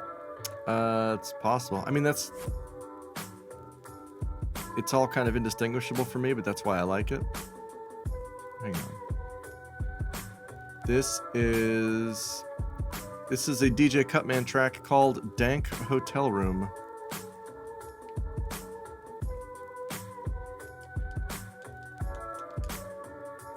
I lasted 8 months at that place. They denied me a transfer because I called off sick once. What the fuck? Well, I bet they were fucking kicking themselves after you took off. Jeez, so Japan is decent if you can get around enduring stuff. Yeah. Was poking in the butt a less common thing than the butt? Yeah, Breakman, that's called the concho. And the concho, like, you hear about the concho a lot. I guess it's a hilarious anime thing. I don't know. It happened to me maybe once or twice in 3 years, whereas getting punched in the balls was an at least once a week occurrence. I feel like the concho was on its way out when I started teaching. Dank Hotel Room. Japan. I've seen monkeys in Japan. I went to a hot springs up in Tohoku. There was some monkeys chilling. There was a famous blog about the butt poking thing, the concho. Yes, that's right. Yeah, concho does literally mean enema. There's a concho arcade game. That's right.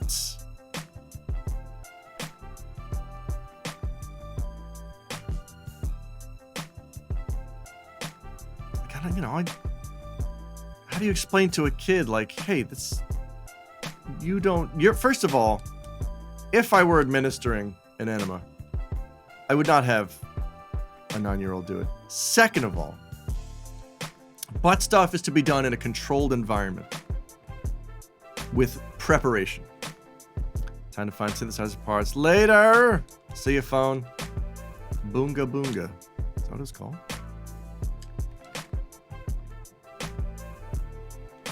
Concho, but Chanto. Exactly! Do it properly. Hello, Doc. There's a time and a place, and it's now and the butt, respectively. Uma. Oprah. This is my wife, Oprah.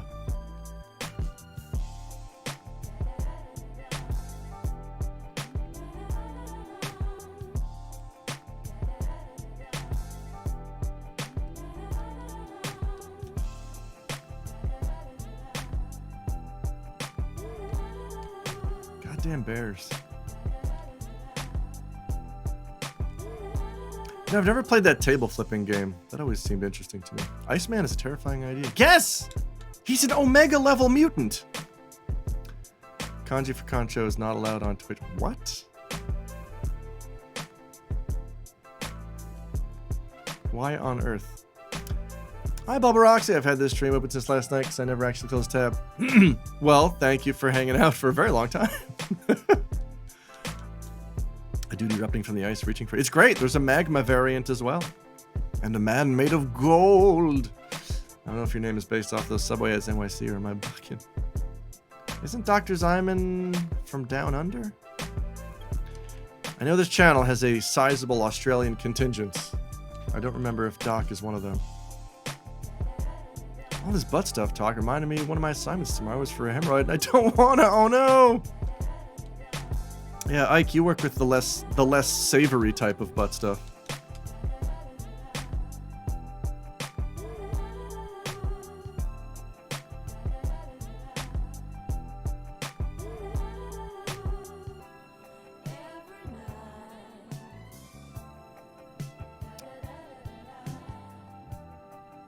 I should get mine done eventually. Yes!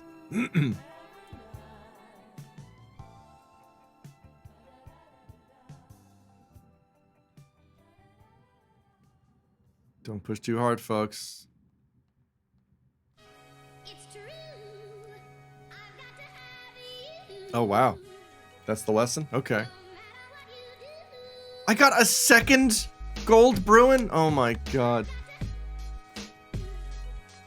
Inquire how your surgeon does it. Really? Folks, without a base, without a trace. What? Not in my case, but I want to know more. I'm originally from Canada, living in Utah! That's where those raptors are from.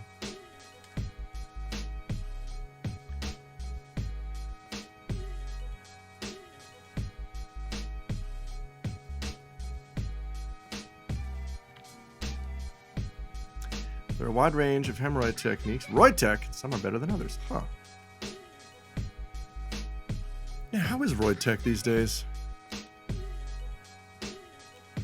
Oh, the Raptors are Torontonian. There can be multiple Raptors.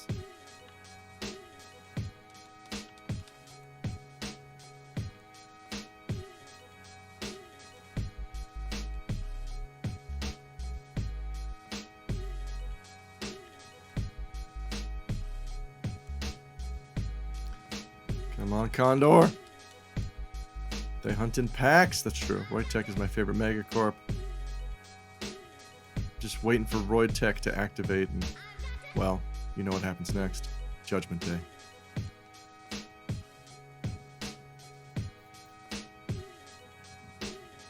I'd like to know what in the heck these NYC Subway ads are. Me too!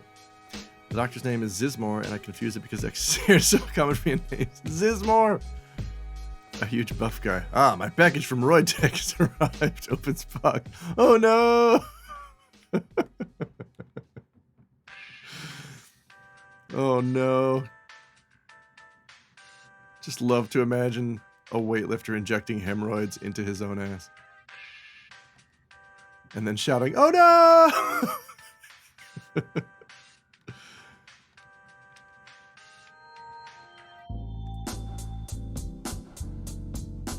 Liver King enters the chat. Sismore is my cousin. He's no doctor.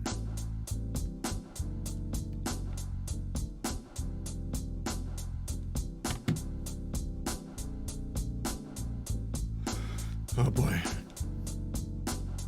Boy, well, I'm hungry. What's for lunch? It's almost 1:30. All I've had today is a calorie mate. I need to eat an actual food. I want like a Sammy.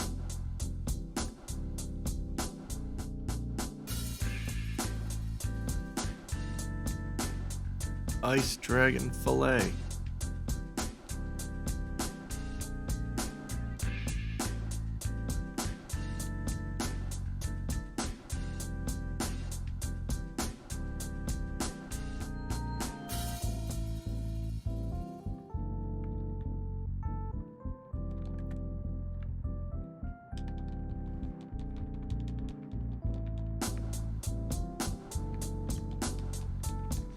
Is cereal a thing in Japan? Kinda. I mean, you can buy it at the supermarket, but there's only like, there's not many kinds. It's like, there's Cocoa Flakes, Frosted Flakes, Bran Flakes. It's mostly flake based. You got your, there's some granola. I do like granola cereals. Those are pretty good. But there's like no tricks. There's no Bonnie Pebbles. There's no Cinnamon Toast Crunch. All the types of flakes, yes. I made a point of getting a calorie made at Shinkansen stations, but for use of MGS, perhaps the most successful use of profit. Yes. Not the toy aisle of cereal. No, yeah, it's not. It's barely an aisle. Oh, hang on, Deathstrike. Pertinent to what we've been discussing. Seasons greetings in our souls. Yummy fruity pebbles in our bowls. Oh, here comes you know who. Yabba dabba fruit, delicious do. Ho, ho, ho, I'm hungry. Santa, my pebbles. Your pebbles. 'Tis the season to be sharing, Fred. Happy holidays, pal. Oh, Fred. Fruity and Cocoa Pebble cereals, part of this nutritious breakfast. Ho, ho, ho, ho, ho. Oh, Fred. Now, hang on. I believe it was Bubble Roxy who, hang on. Okay. She floated the theory that, Fred is trying to keep the Pebbles away from Barney because of Barney's diabetes. He's only looking out for his friend. And I feel like, ironically, you know, Christmas, when you're supposed to be caring the most for your friend, he's giving him the cereal. So what does this say about their relationship? I don't know what's going on. Yep, I'm all about the deep cuts. And then they kiss. Hi, Nuke the Stars. You got here just in time.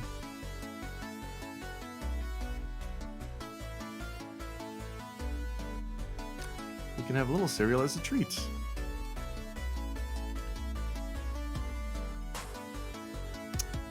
I don't know what that meme is from. I just know it was the phrase du jour for a few months. Give Barney a salami as a treat.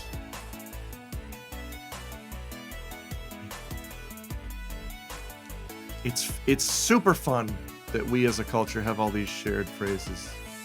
I don't know what the fuck it's from. And it's eating me up inside.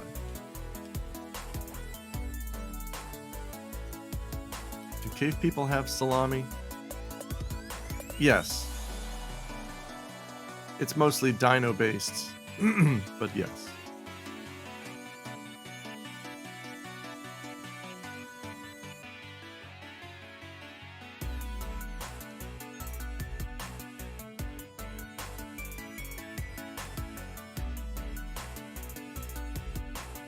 Cave people did not have great healthcare, unfortunately.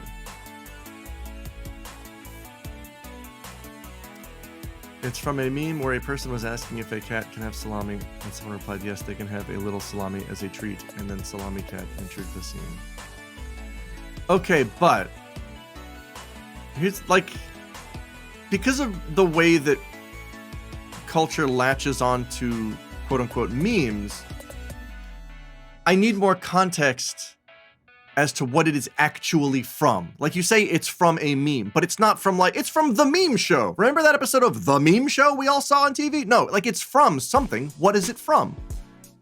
Is it from a TV segment on the news? Is it from a YouTube video? Is it from something else? Like, what is it fucking actually from? This is what drives me insane about memes. Like I'm an old goddamn man.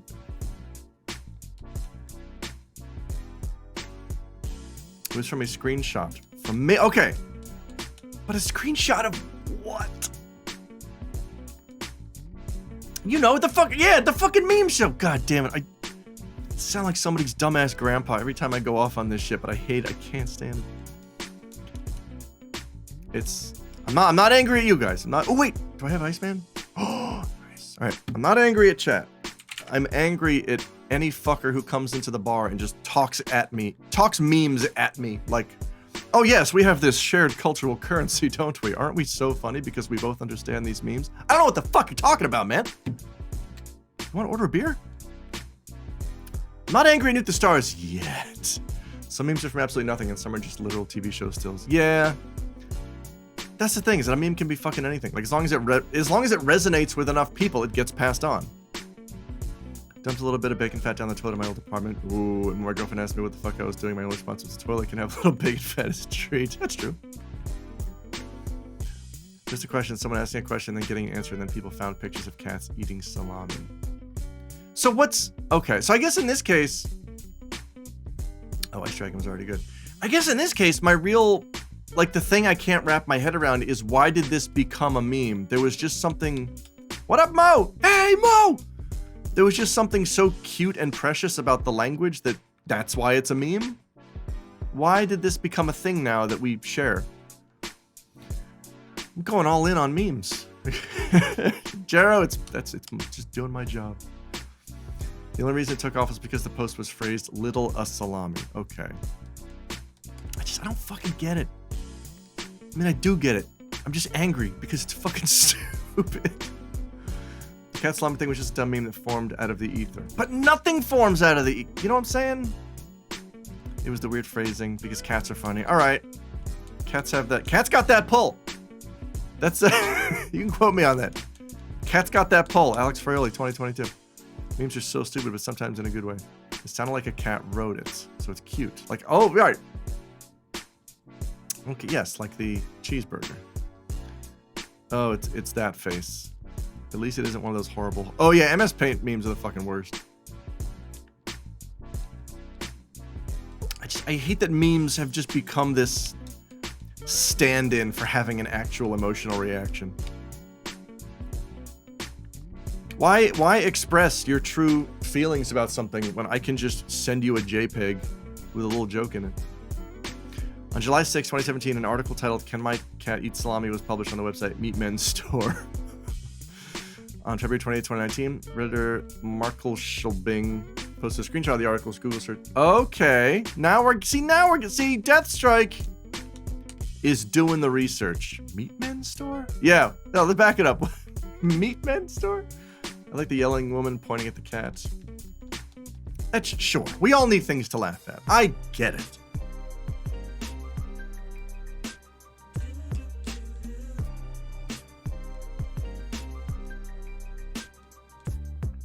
I like sending stupid pictures to my friends as well. It's just, they're funnier when they're not memes. Compelling argument. However, I have made this meme with you as the soy jack and me as with you as the soy jack and me as the Chad, so I win. Damn it! Hope Roxy's done it again. I like the cat make the funny face at the broccoli. Actually, it's you. Thank you.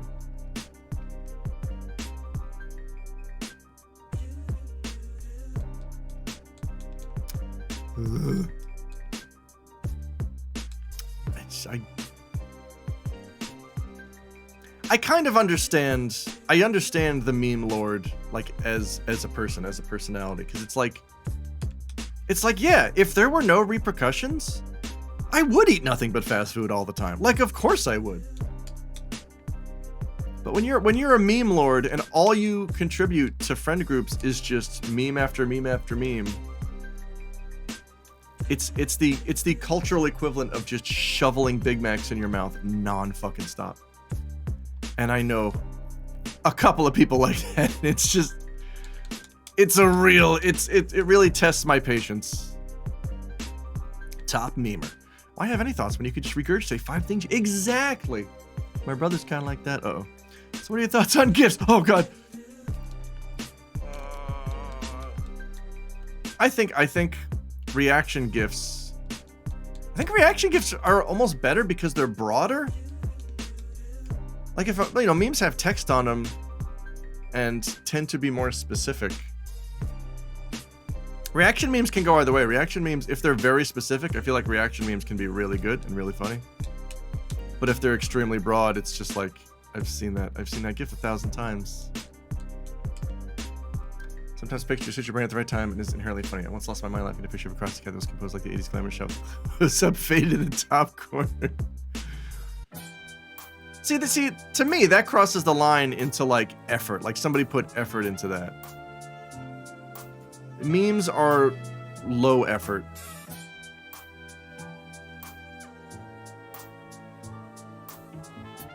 It's pronounced meme. No, it's not, Dad. I've seen the medals and whatever else I can access. But what is the current goal? I see that we have a go for Mad Kondo. Does this refer to Go Takashi? Yes. You're the man now, dog. Go means the enemy is now primed to drop gold. An enemy will not drop gold unless I already have 2 of their silver medals. A go in the check column means that I have at least 2 silver medals. And that this enemy is now primed to drop gold. Is this a Roger Rabbit remix? Oh, God, I hope so. Keyboard cat. Right, I mean, that took effort. Have you seen that May? God damn it! Jero, not you too!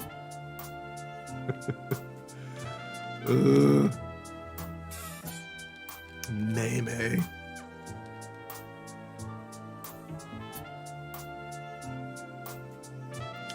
My wife will mispronounce things intentionally just to troll me.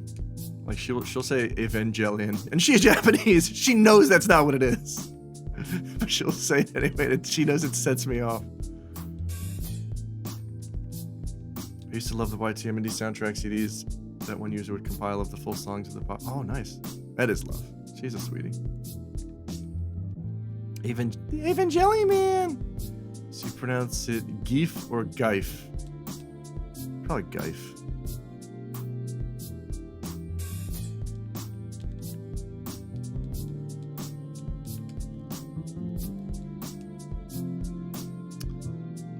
No. Gui, the F is silent. That's true.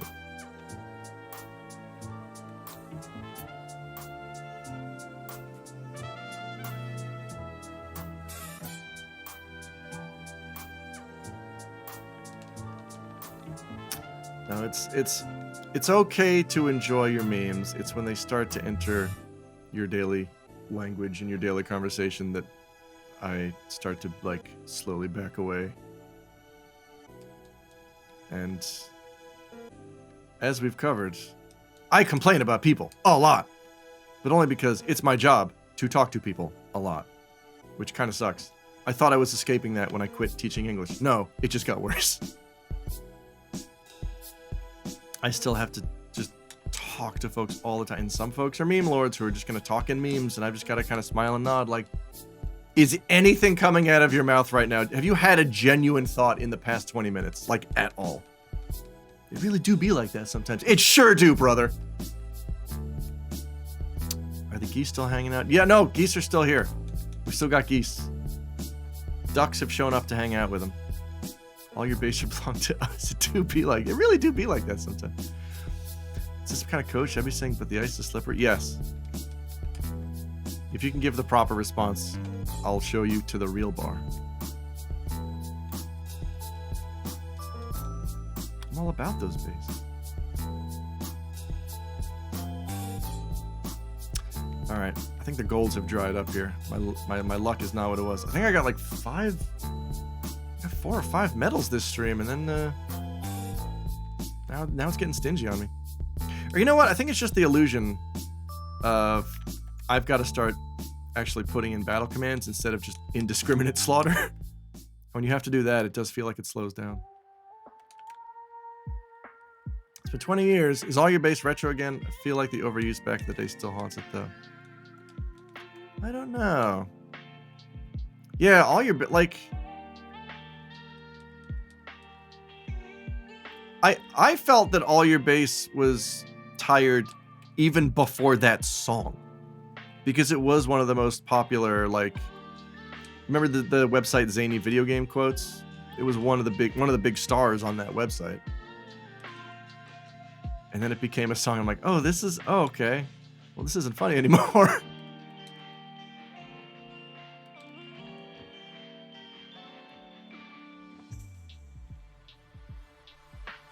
Yeah, right. I used to love that website.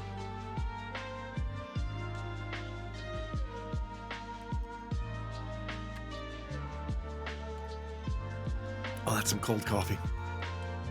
Oh, good lord. The secret pass is Erdrick, not Loto, to get the real... That's true. Oh yeah, I read that Nobuo Ogasawara interview where he said that Loto was actually a not a mistake, but like he just went with the L instead of the R. But I think canonically it is supposed to be Roto, which is weird now. It's like how like Aerith will always sound wrong to me. Aerith will always sound like, oh, you're trying to say Aerith, but you have a lisp. I will never accept Aerith as her actual name. nor will Japan. Take off every Zyme. Oh, fun. Someone started Twitter kind of a while back that goes through the history of the creature that came up with Something Awful forms, and it's been like a time capsule for me. Something Awful is another one that I was kind of aware of on the periphery, but I never really read Something Awful. I know Phone's a big goon. Oh, he's gone. He went synthesizer shopping.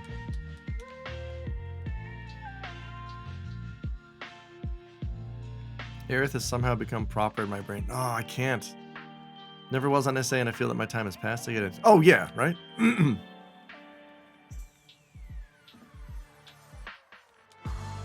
I old to be reminiscing over aughts internet? No, you know why? Because that's 22 years ago.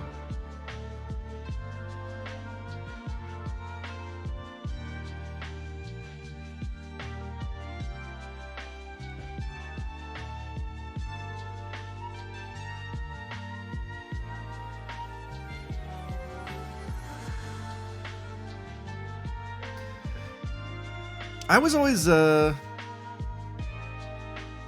into folks who wrote stuff.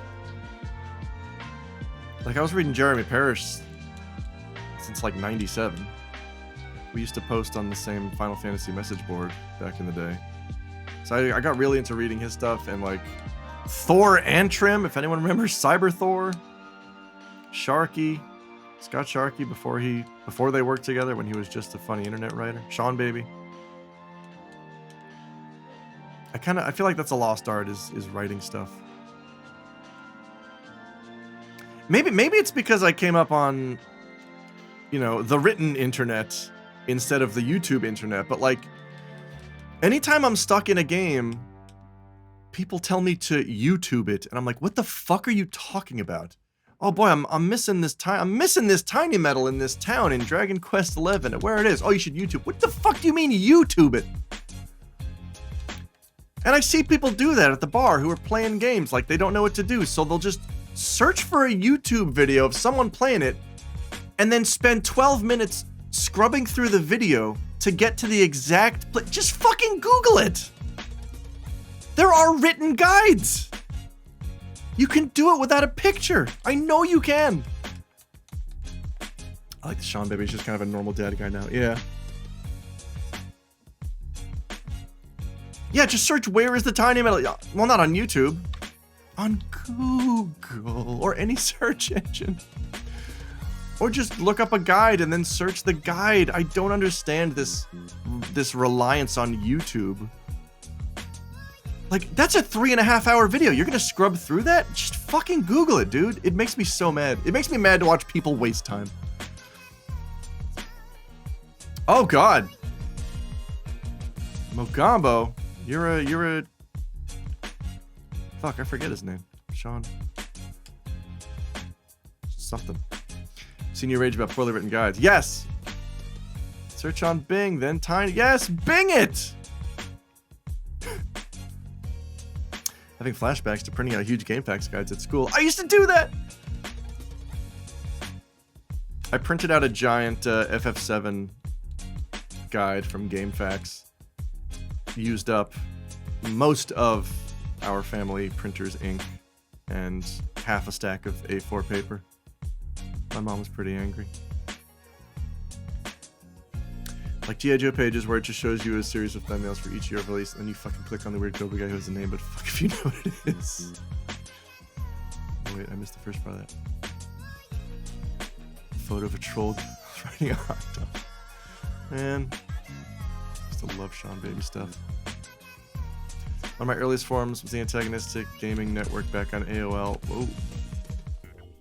MapQuest direction, yes! Oh my god, I remember printing out MapQuest directions. Printing out full Pokemon Gold Silver guide to play the Japanese ROM. Wow, that's cool. Are you having to click every fucking hyperlink in a list to find some robot on a wiki? Yeah. So goddamn thankful I don't have to use MapQuest anymore. Yeah, right? I remember that. I remember, like... when my friends and I went to... We drove to Baltimore for Otakon. I cosplayed several times. And not only did we... This is such a 90s thing. We went to AAA to get a triptych to just like plot out a course and then use that in conjunction with MapQuest directions just to make sure we didn't get lost. It was wild. My buddy Brad was in the front seat handling paper like he's working in an office, unfolding maps, rifling through A4 sheets. Now you just look at your phone. It's on your phone. It's pretty good. Actually got to my Nova interview from Pittsburgh to Chicago on MapQuest directions. Yes! I did the same. Except mine was... Shit! Wait, you had to go to Chicago? I remember they met me at... I forget where it was. It was like... They just met me somewhere in Ohio. They just had this event at a fucking DoubleTree or something. Like just off the highway. And I'm like, oh, it's like a 2-hour drive away. Oh yeah, it might have... Wait, why did they make you go to Chicago? That's fucked up. I think I just had to go to Columbus. Shit.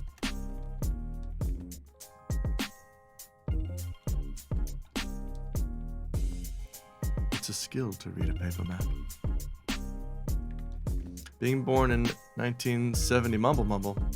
Now I want to ask Google where my keys are. I've done that before. I did once Google where are my sneakers. You got the red carpet treatment that I paid for hotel, gas, and everything. What? Well, hello, Jizz. How do you do?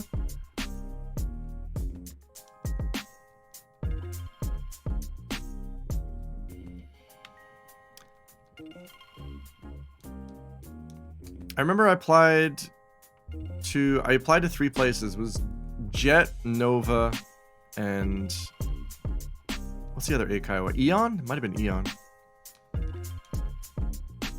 Jet put me on the short list.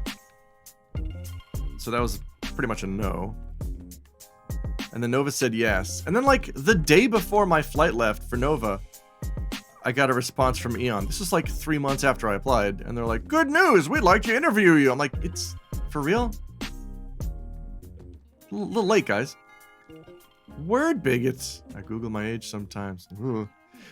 I do every once in a while I do have to Google my birth year in the Showa calendar. Because I can never remember if it's 53 or 58. It's 58. But every time I'm filling out Japanese paperwork, I gotta put my birth year in Showa. And it's like, fuck, is it? Is it 3 or is it 8? 8 is, it's like a mirrored 3. The secret fourth Aikawa. Aikawa? Aikawa is Japanese for love river. Do not ask further questions.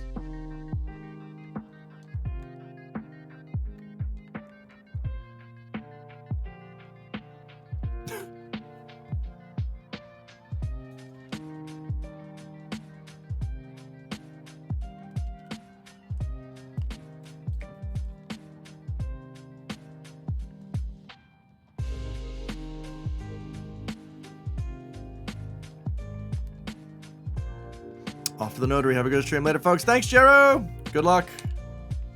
Have fun notarizing.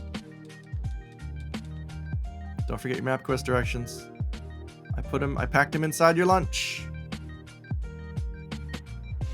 Get that stamp. Stamp rally.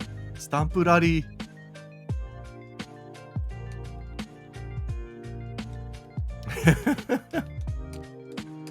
Aw. Anytime.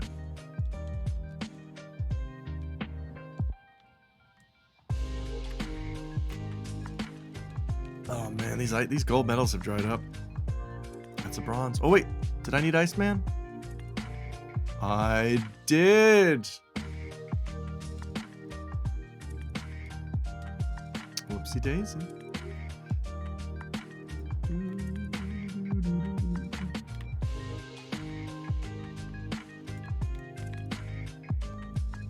Are stamp rallies a real thing? Yes. I mean, it's just a Japanese term that means go around and collect these things and then trade them in for something. Yeah, they call it stamp rally.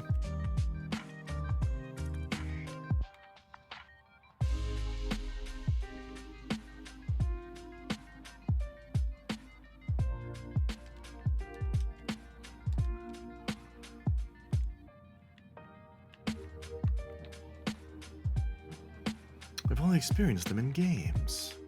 Oh, they're fantastic. I don't know that I've ever done one. Mad Condor is already good to go. Just stamp the ticket. Oh my god, how many of these medals did I get? Oh boy, oh. Bruin, we got Bruin. Iceman, alright, Iceman's good to go. Ice Dragon was already good to go.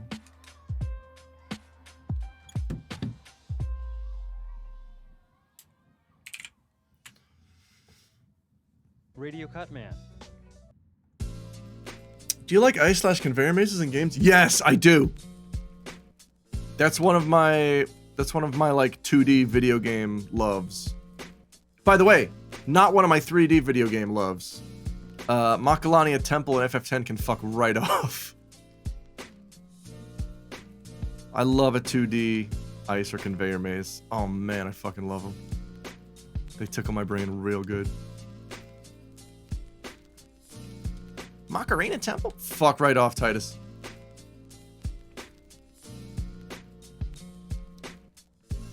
Temple's the worst.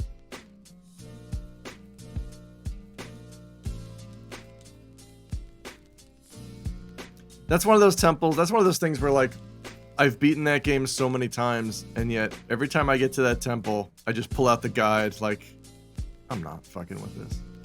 That shit and its destruction sphere. Yes! God.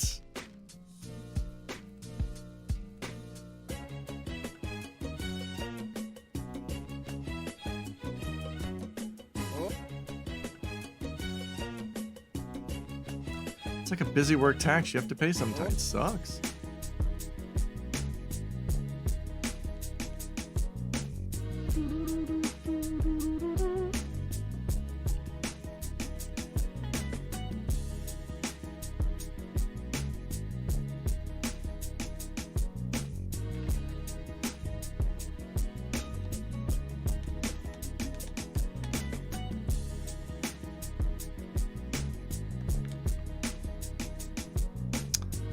Bavel is the same. Oh yeah, that's the Bahamut one.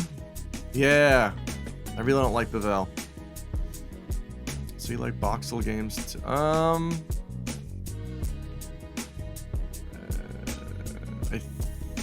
I think I know what that is. I think I have some on my phone, if that's what you're talking about. I only played FF10 for the first time a couple years ago, and it was surprised how much I liked it. Yeah, it's good. Sokoban. Is that what that is?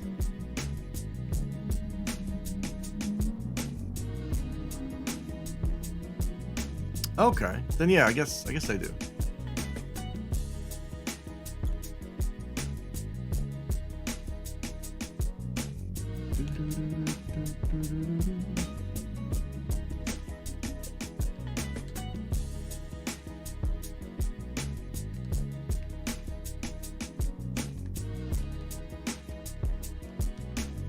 Get out of here, Iceman, mad condors.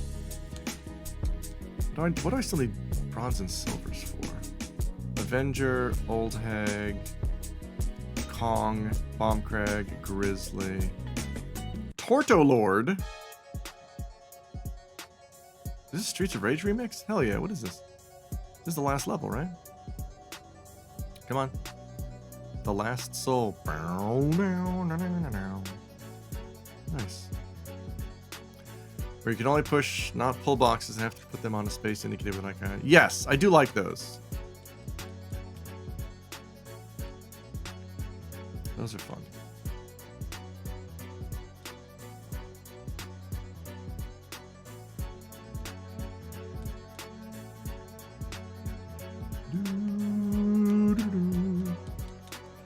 Oh man, I might get myself a Fammy Chicky sandwich before work.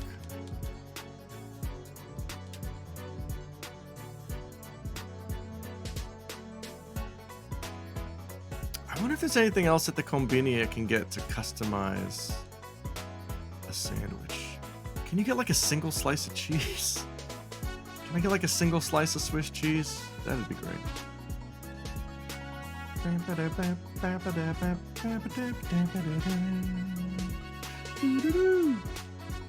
Oh, I gotta buy milk before work. Thank you for reminding me. I think I'm blind. Good day to you.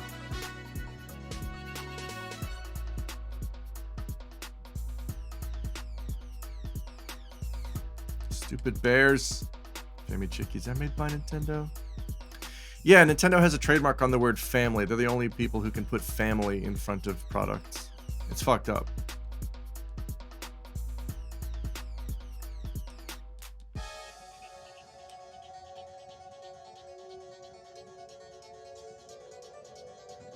Classic Nintendo.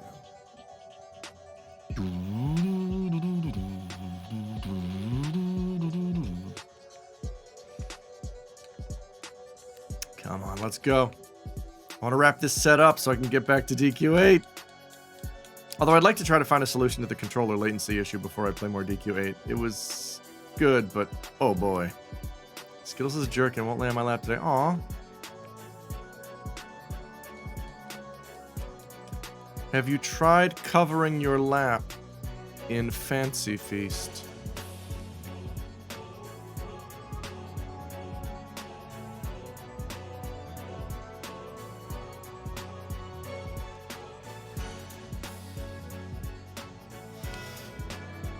Or does Skittles have a favorite food? And I hope it's not Skittles. You pour Skittles on your lap too? Yeah! That's how you eat them. Oh no, she ate my lap. No, now it's just bones. Now it's bone lap. Oh, did you hear that? She said bone lap. Skittle lap. Skittle brow.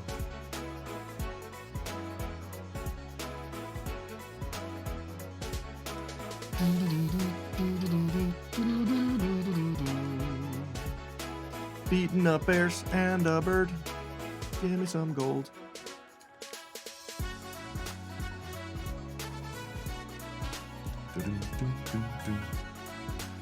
Iceman.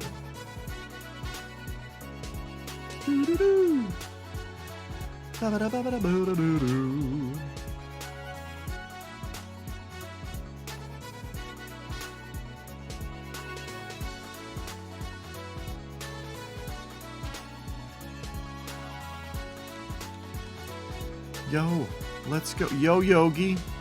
She's looking at me from her chair like, I bet you want me to lay near you so you can pet me, huh? Well, I'm not gonna, mister. I've got very important work to do over here. I gotta get to work on my taxes. It's pretty impressive that Skittles files her own taxes.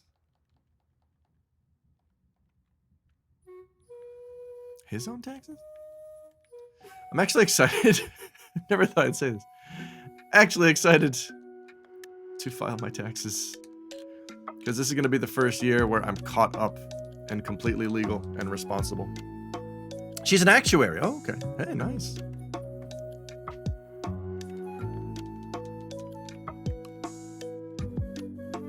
Because last year I finally got caught up on my taxes. Like, my dad's been on my case for years to do it. Because I've been very lax about filing from abroad. And I hadn't filed in 8 years. And I finally got off my ass and backfiled. And then my parents got a, my mail goes to my parents, and my parents got a check, but the stimulus check for me, money for me, from the IRS, and my dad's like, there has to be some mistake. Why is the IRS giving him money? This is not right. And I'm like, no, that's right. That's right, Dad, I filed. How you like that?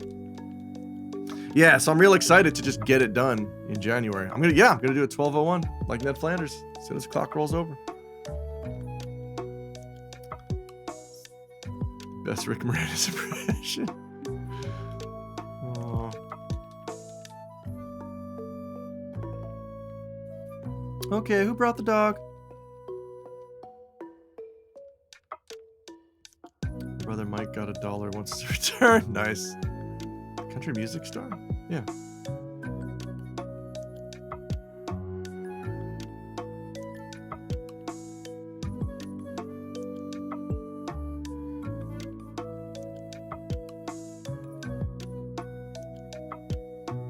I think I owed $1 or some bullshit last year. Yeah, I don't know. I don't think I'll owe money this year either, but I think this is the most money. I think this is the most money that I've made in USD since I've been in Japan. And that's mostly from doing voiceover work online, because that's all paid into my PayPal in USD. And of course, as we know, PayPal is going to send you that shit, what is it? Your WD-40 at the end of the tax year. So I'm going to get one from them. I'm going to get one from Twitch. But even those combined, I don't think is going to add up to enough to be taxable. Because what's the minimum? What's the minimum threshold for taxable income in the US? I think I owed $1 some bullshit. Gotta file your 1010-220! Was that the one that Mr. T was advertising, or was that 1-800-COLLECT?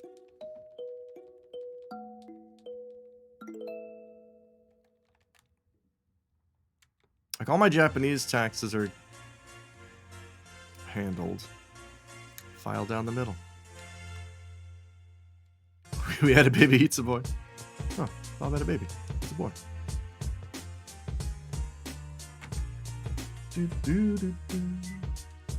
Crank up the heat. I'm freezing. Hi, I'm popular Dragon Ball character Frieza, named after a popular kitchen appliance. You know, sometimes I even have trouble relaxing. That's why I take Namekian CBD.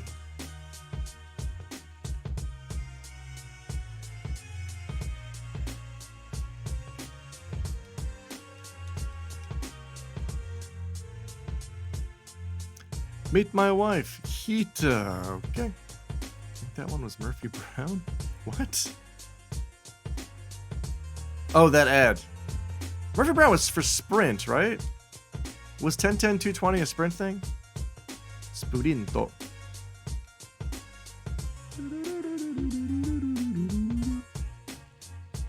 Murphy Brown was Sprint. Yes. I remember because we talked about that on Golden 16 Seconds. So clear you can hear a pin drop. Ding.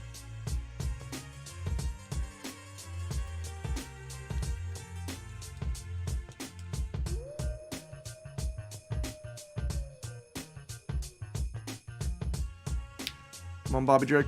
What do you got? Nothing.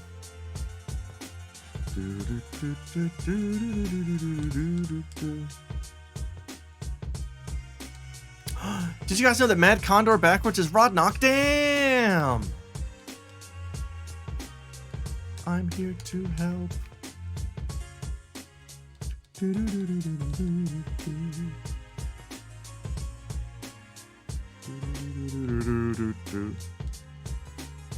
Dallas salad. I need to go to bed. Nuke, you just got up. Good night, Steve-O. Tell your bed I said hi.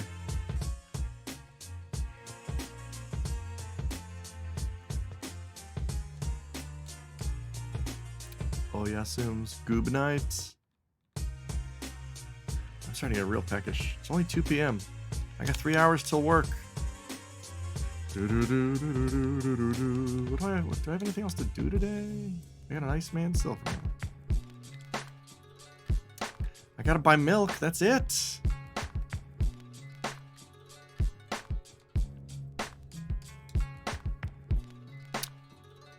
Night all. Oh, good night, Y-Signal. Glad to help. Sleep tight. Is there a 6-person recipe? Yes, there is, but it's not till 9 p.m.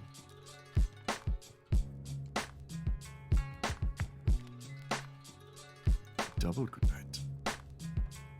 I made a new batch. I made a fresh batch of limoncello last night, so that's good to go. I almost forgot. I remembered because I was listening back to the new episode of Golden 16 Seconds where I mentioned, sorry folks, no limoncello, but the new batch should be ready by December 15th. And then I am like, oh, I haven't done that. So I very quickly put a BRB sign on the door, ran across the street to the pharmacy, bought a kilo of sugar, came back, boiled some water, threw it in. Now it's good to go. And that's, you have to make it a day in advance because you gotta put it in the freezer.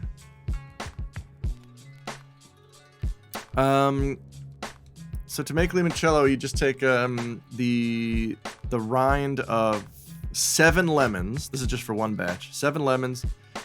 You just kind of peel the rind off with a peeler, and then you soak them in grain alcohol for 1 to 2 weeks. And then I do 2 weeks to get a full bold flavor. And then after 2 weeks, you boil 700 liters of water, and then you stir in 500 grams of sugar. Mix it all up, and then you dump in the lemon booze. You throw away the lemon peel. Just mix it all up, bottle it, freeze it, serve it.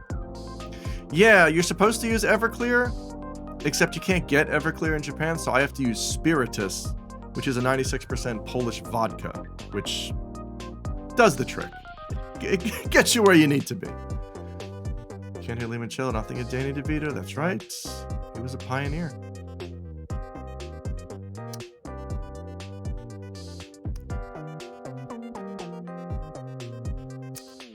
Spiritus rectificowani. Exactly.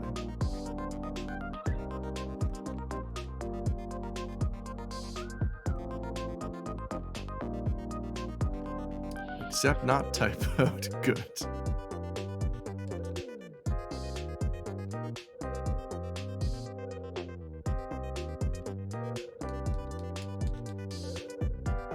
When my brothers were in college in Lower Michigan, the strongest they could buy was wild turkey.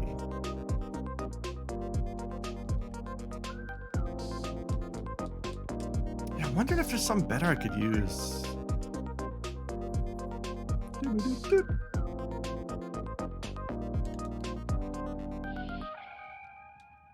I'm also still not happy with the sugar content, because the original recipe actually called for, it was 7s across the board. It was 7 lemons, 700 liters of water, 700 grams of sugar. And this is back when I was drinking. I made that recipe and I tasted it. I'm like, this is diabetically sweet. This is real sweet. And I served it like that and people seem to like it. I guess once you mix it with ice and soda water, it dilutes it enough to where it just tastes good. But after that, I altered the recipe to 500 grams down from 700. And then I tried that, and I'm like, that's much better. But I still, every once in a while, hear someone say, wow, that's real sweet. So I quit drinking, so I can't test it anymore. But I lowered the recipe to about 400 grams. So we've cut the sugar content almost in half. There's some law regulating the APV.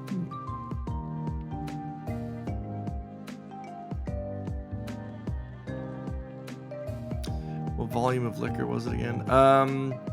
700 mils. 700 mils, I believe. No, wait. Is it? I think it is. Or no, it's 500. It's 500 mils. Sorry. It's 500 mils of alcohol that you soak the lemon rind in. Then you boil 700 mils of water, mix in 500 grams of sugar, and then the 500 mils of lemon booze. Then when they would come home to Wisconsin, they would get stronger alcohol and go out and drink it with friends. Whoa.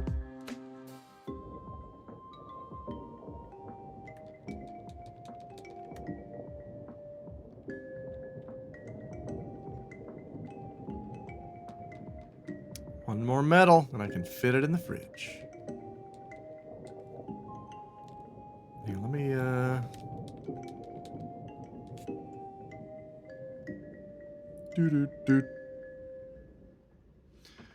Let's refresh this real quick. 96, 96. That's right.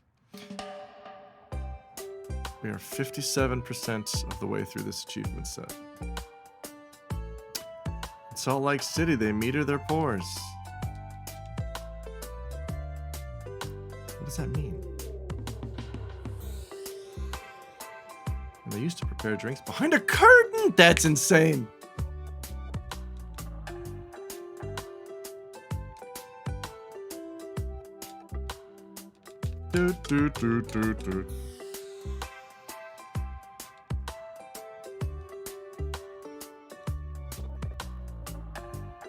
Like, I always meter everything, but maybe that's just because that's just how things are done in Japan is, hey, every customer should get the same amount. Isn't that a crazy idea? It's like the birds you have to eat with a cloth on your head. What? If you order a double, they will give you 2 glasses and allow you to mix it because they can't legally mix more than 1 ounce. Wow. That's wild. They meter their pores to... Oh, I see. To 1 ounce. Jeez. Wow, yeah, that's nothing. Isn't that a pony? Isn't 1 ounce a pony?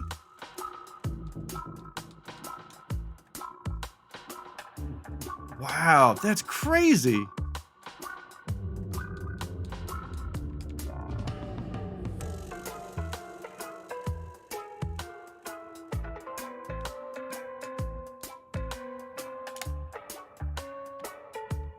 So they don't use the jigger at all. It's wild how weak their drinks are. Yeah.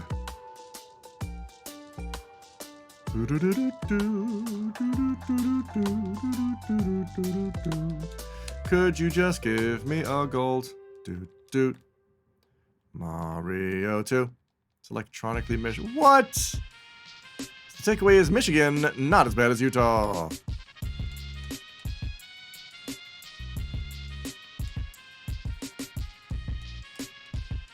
I like this F-Zero remix. Yep.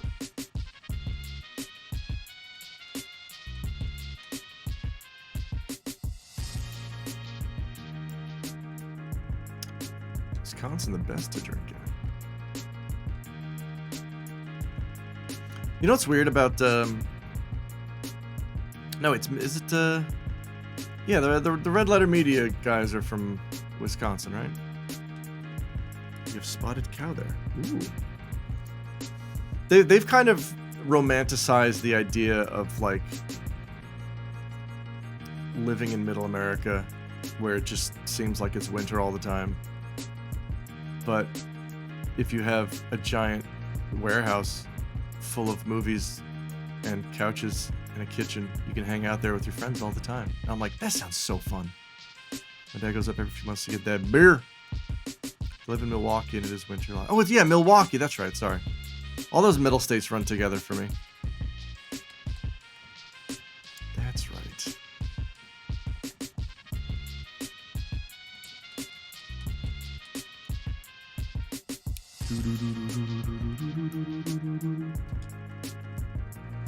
New Glarus.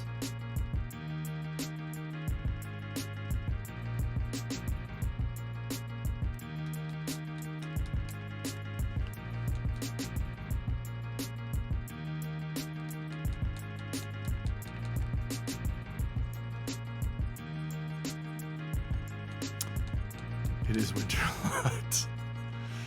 Yeah.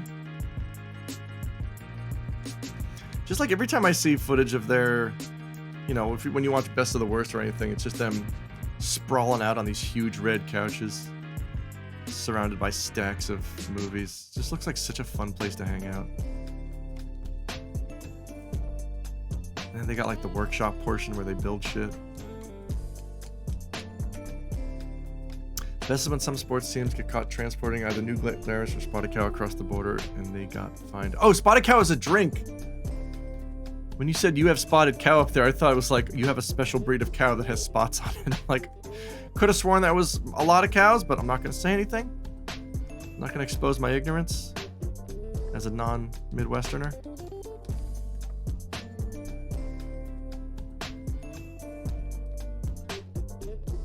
God damn it. What's happened to my gold mojo?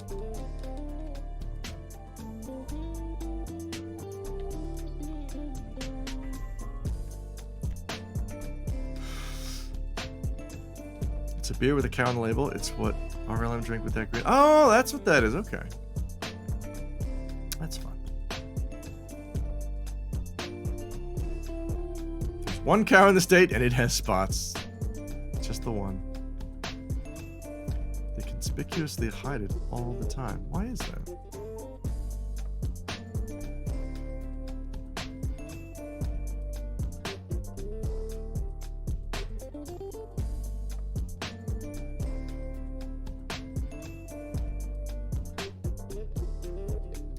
Learned about cows when in grade school there. It's a very hard-working cow. Do we call that Wisconsin cheese? It's a lot of cheese.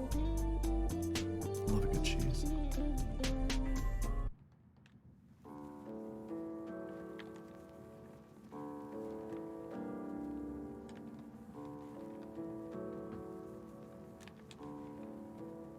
Golden, Guernsey, Black, Angus. Yeah, it was a good track though. We were gonna get cheese for you. That's right. That's how we got on the cheese talk. Hello, you're on cheese talk. Hey, I've got a 2014 Brie. I was so gay. It's gonna be running through my head all day now.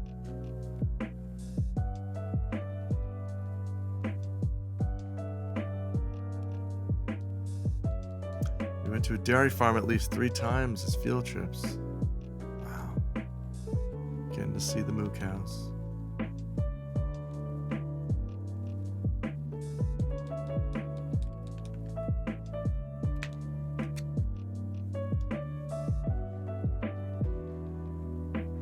You ever think you ever think you only go with girls because you're supposed to? Don't you ever think or say that again. Well, Mogambo's is Futurama, but mine was from The Simpsons. The Behind the Laughter episode. We tracked it down last night, I think. The episode just ends with Huckleberry Hound. Next time on Behind the Laughter. I was so gay, but I couldn't tell anyone. Which is just such a funny line to me for a blue cartoon dog to say. But then for some reason in my mind it turned into Fry's grandfather saying it instead, which is funnier. I was so gay. It just kills me. I love it. The idea that like he cured his gayness makes me laugh, combined with the southern drawl. It's mwah. Oh man. Boy, I heard the last No, wait. When's they're doing more Futurama, right? Why are they doing that? I think it was kind of universally agreed the last couple of seasons of Futurama were just real not great.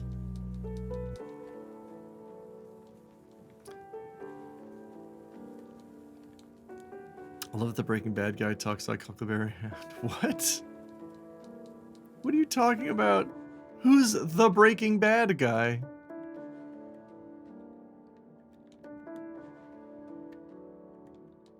Huckleberry Hound went on to be a gay writer in McCarthy era, Washington, D.C. in the DC Hanna-Barbera comics. Oh, Vince Gilligan? Oh, I didn't know that. I've never heard him speak. That's interesting.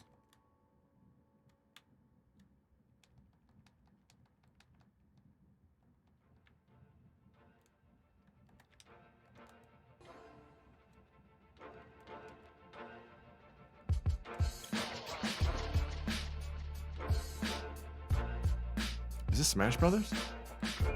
Yes. I know that Piccolo anywhere.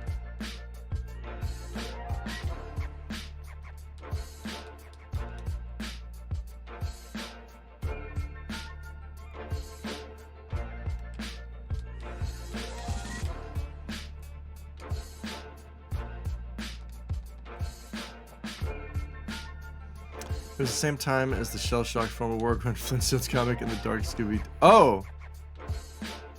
Oh, you're talking for real. Oh, okay. Oh, that's right. I do remember those. Yeah, I've heard Snagglepuss is real good. And Flintstones.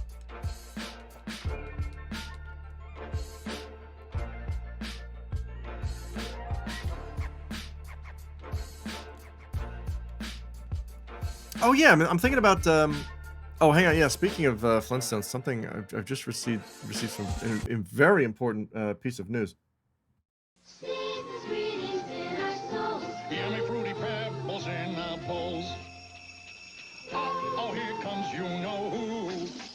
Yabba dabba fruit, delicious do. Ho, ho, ho, I'm hungry. Santa, my pebbles! Your pebbles! 'Tis the season to be sharing, Fred. Happy holidays, pal. Oh, Fred. Fruity and Cocoa Pebbles cereals, part of this nutritious breakfast. Ho, ho, ho, ho, ho. Look at those two friends. You love to see it. So I'm probably gonna pick up a cheapo iPad over the weekend. Oh wait, I didn't need Ice Dragon, did I know? Because the Jump Comics app apparently is like $4 a month, and like, yeah, I'll pay $4 a month for unlimited manga. But now I'm wondering, like, what are the good Western comics apps?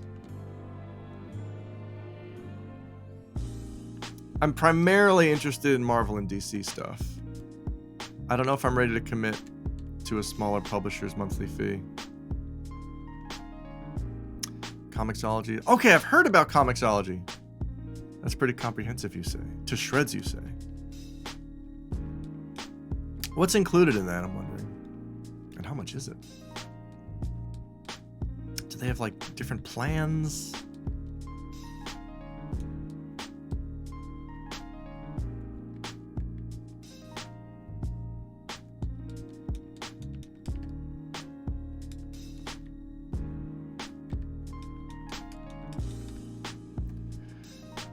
Come on, you.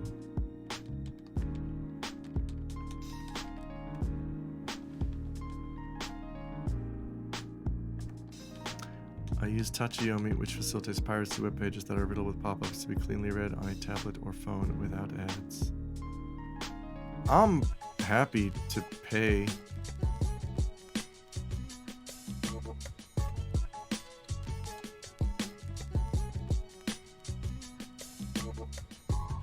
I'm absolutely okay with paying for things.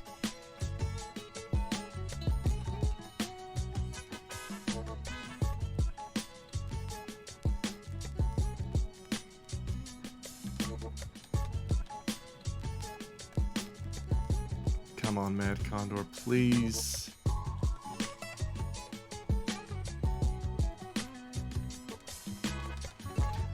least I'm glad I found this grinding area. If we were doing this in the ocean, it would have taken forever. Now it's only taken half of forever.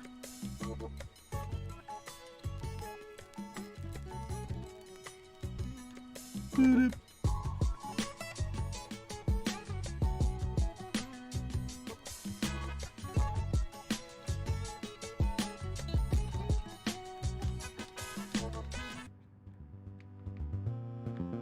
Marvel and DC subscription services each have a lot more than Comixology, but Comixology has a good amount of both and a bunch of indie stuff. Oh, so Comixology is an independent thing. It's taking 2 ever. Exactly.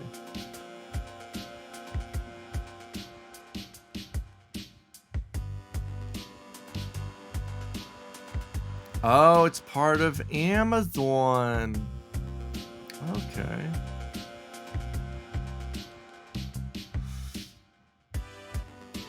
Interesting. All right. I'll probably go with that then.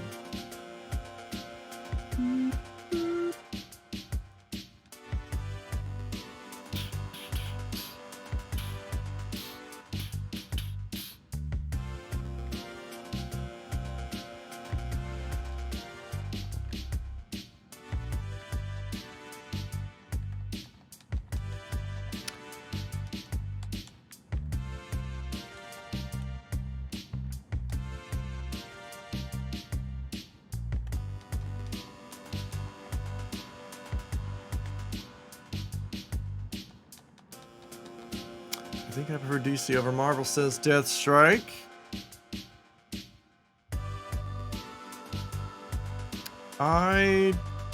DC is a lot less sprawling. I don't know. When I was a kid, the only DC series I read was Batman, and a little bit of Superman, because I started reading around the death of Superman. The death of Superman and when Bane breaks Batman's back. I want to say that was like 93 was when I started.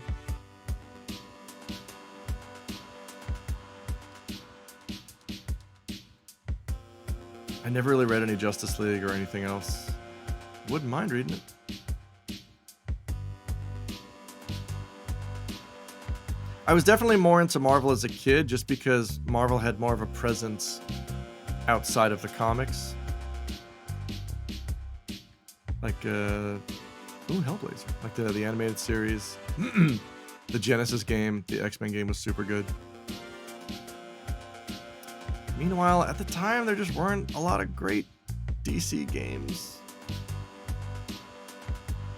Batman NES, I couldn't wrap my head around. Superman NES was garbage.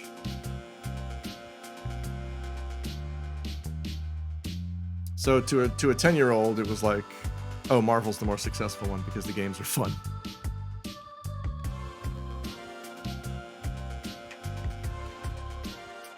Although I think in now, knowing, like, in retrospect, DC wins when it comes to animation, hands down. Like, the DC animated universe is fucking outstanding. Like how DC does its weird stuff instead of what if DC will do Elseworlds and just roll around the nonsense for a few wishes, then end it. Sure.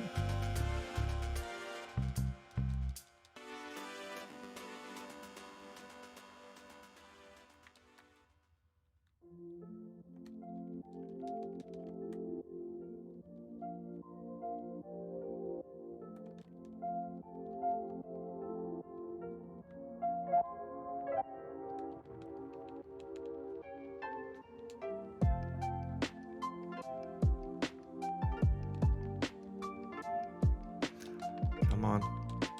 No, that's a chest. That's not what we want. It's amusing to see what if Flash Thompson was Spider-Man, but they only do one issue. I like stuff like that because it's I feel like that's how much time those concepts deserve, I think. Unless they become super good and you can spin them off into their own thing, but like I feel like it's okay to just experiment with stuff like that. I wouldn't want to see an entire new Spider-Man series where Flash Thompson is Spider-Man. It's like, Well, it's as stupid as someone making an entire video game out of the Simpsons Waterworld arcade game idea. You're missing the point. Intentionally. If you want to read an entire old crossover event like individual issues or whatever series running at the time, you can do that on the Marvel DC. Okay, so I have to go to the apps. Looks like I gotta do apps for like the real archival stuff. Oh, is that Red Sun? I've heard Red Sun is good. Batman's a pirate, 3 issues. Batman's a pirate. But I don't want to be a pirate.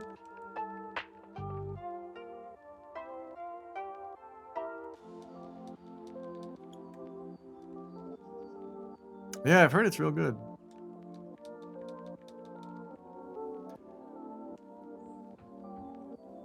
I feel like I need to just dive into it and just read things that look interesting to me. Because again, I'm famously bad at taking recommendations from people. If something is recommended to me, it is an assurance that I will not consume that media. I have to feel like I stumbled across something myself in order to enjoy it, because my brain is broken.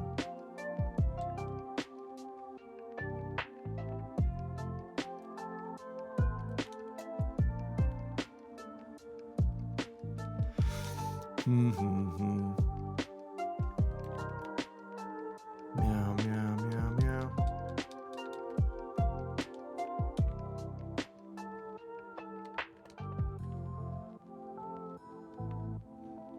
All right, it's 2:30. Marvel's website is kind of a mess. The app is easier to navigate. I'll be doing this all app side.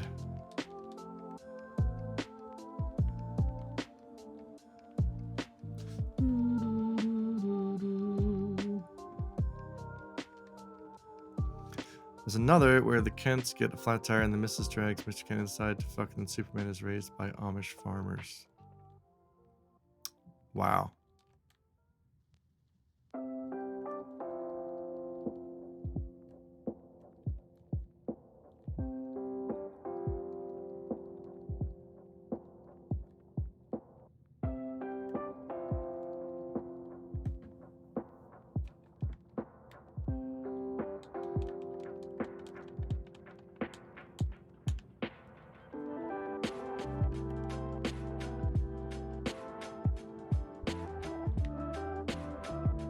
Have they done one where, what if Superman is raised by nerds and becomes a streamer?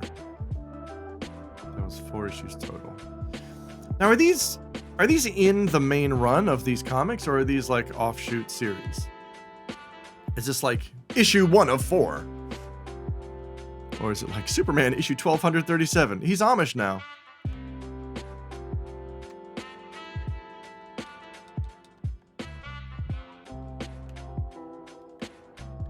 They're non-canon. Oh, right. Elseworlds. You said that. Yes. Okay. Cool. I forgot. Enon. I want to read comics. Again. It's like an imprint DC sometimes has. I think the last comics thing I read was was it somebody's. I got him on my fucking shelf. Hang on.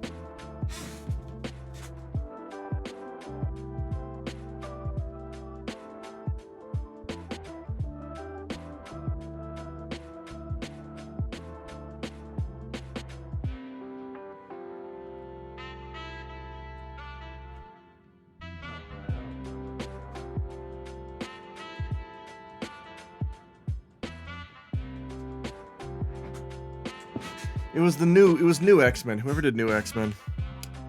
Last comics I read were New X-Men and Matt Fraction's Hawkeye, which was super good. New X-Men I don't remember much about. Everyone recommended it. I thought it was fine. Dark Knight Returns is kind of Elseworlds but folded into canon, sort of. Huh.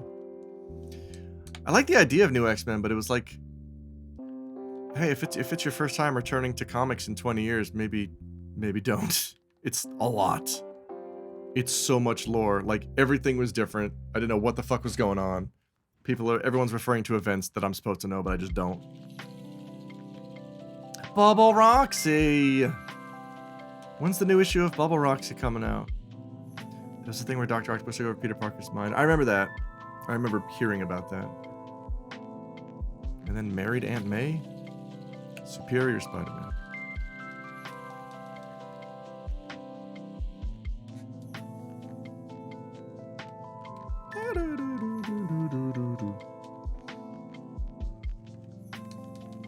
What? Boy, this... I got real lucky for the first 2/3 of this stream. Stream. And now the last part is just... They do not want to give up the gold. Delayed a little so it will be early in the new year.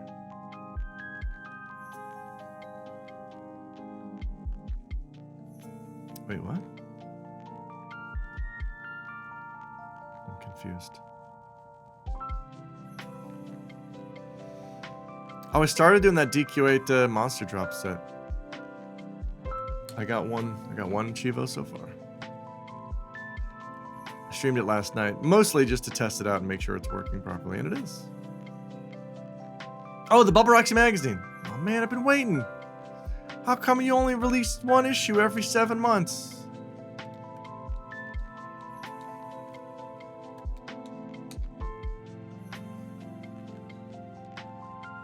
There's a new Bubble Roxy fold-out poster that I can hang on my dorm room wall. And it's you playing Bubble Bobble.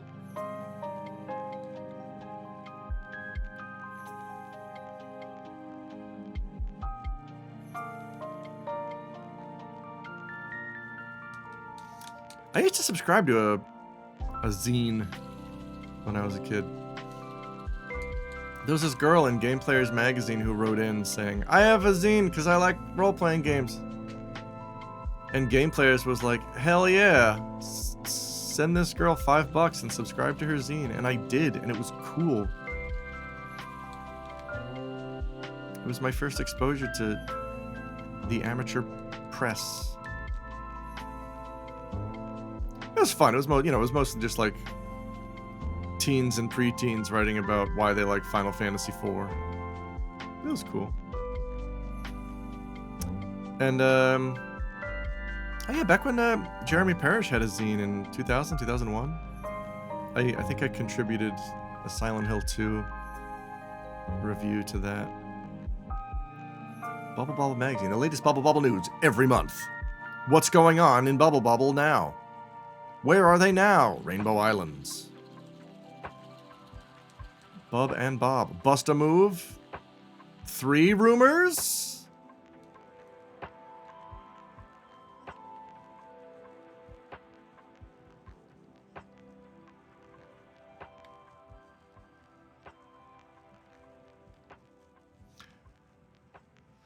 Oh boy, game's mad at me. Bub and Bob, criminals? What, for defending their dinosaur friends?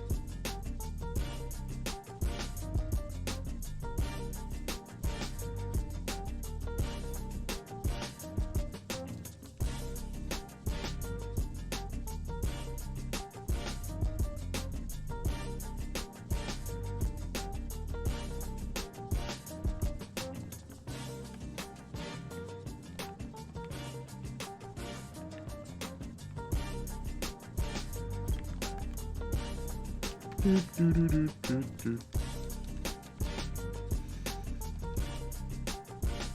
my god. Ice Dragon, you want to give me something? No?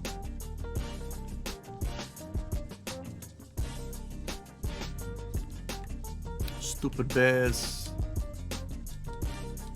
Mad Condors. What do I need here? I need Mad Condor and I need Ice Dragon. Everything else can poop right off.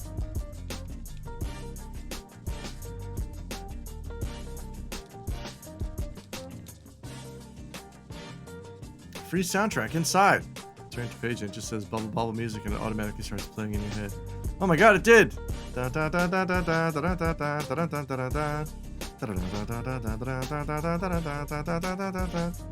It's in there now.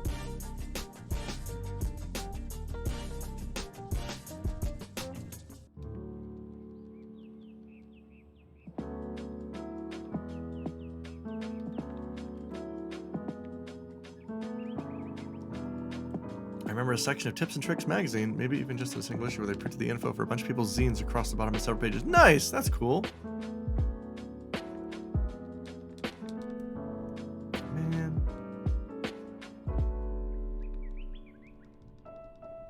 You could do that back then. Because magazines existed. What a time to be alive. Deathstrike misses Tips and Tricks. God damn it, how many silvers is that? You're killing me.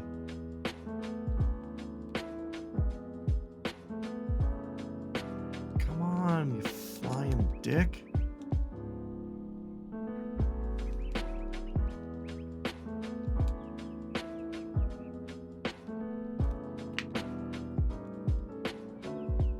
Do do do.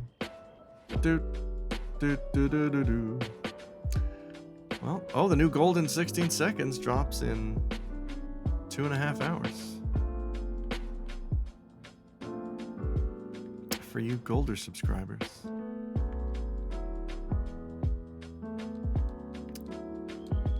I talk about being bitter that I couldn't get a job in localization. But then I realized I don't think that would have been good for me anyway.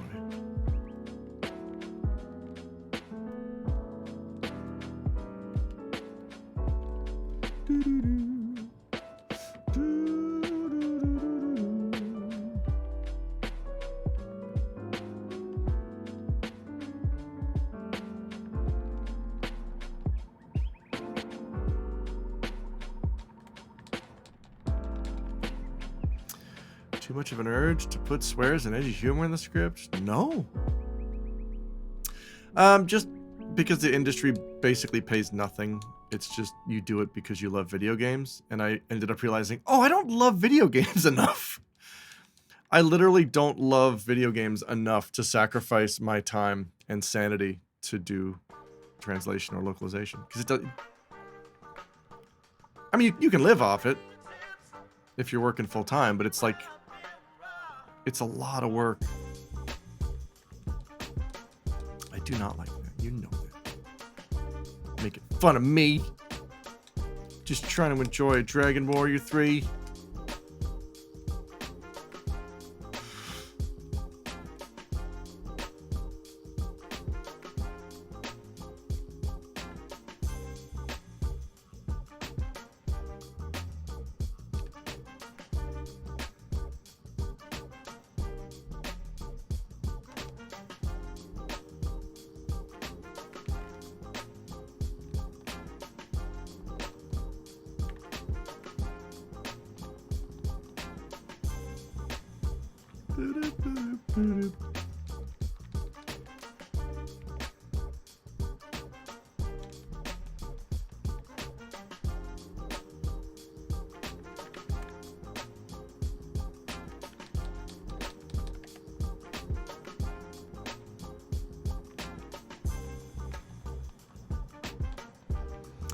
It's weird getting old. I still have visible healing scratches from the kittens, and they have been gone for over a month. Whoa. Tips and Tricks also had an Armored Core section when it was just PS1 games where people could send in the designs of the mechs, including color schemes. People could put them in their own game. That's cool! Neat. I remember a lot of envelope art. People sending in envelope art. And then I think 4 out of 5 envelope arts were just like Babby's first anime drawing. And then like the other 1 out of 5 was some of the most beautiful art you've ever seen in your life.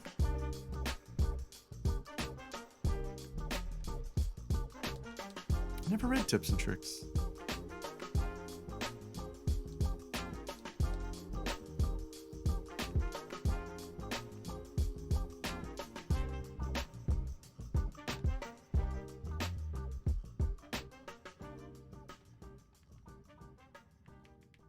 Oh my god. Birds. Well, no. You know what? I'm just gonna calm. I'm gonna be calm. You know what they say? A screamed at bird never drops gold. Silence. Alright, silence starting now.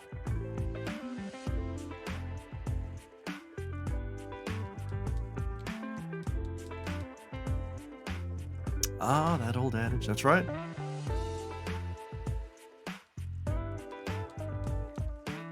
I think I still have a very beat up copy of the issue of the Mega Man Legends Guide.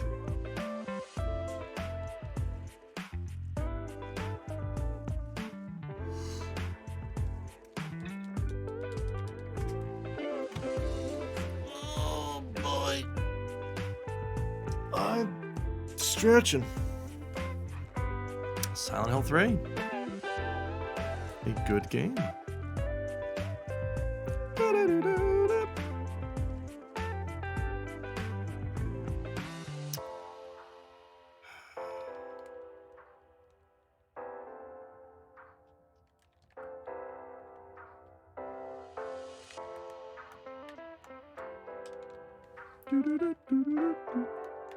Just gonna walk up and down. Maybe if I change my strategy from left to right to up and down, it'll change my luck. Turn that luck around.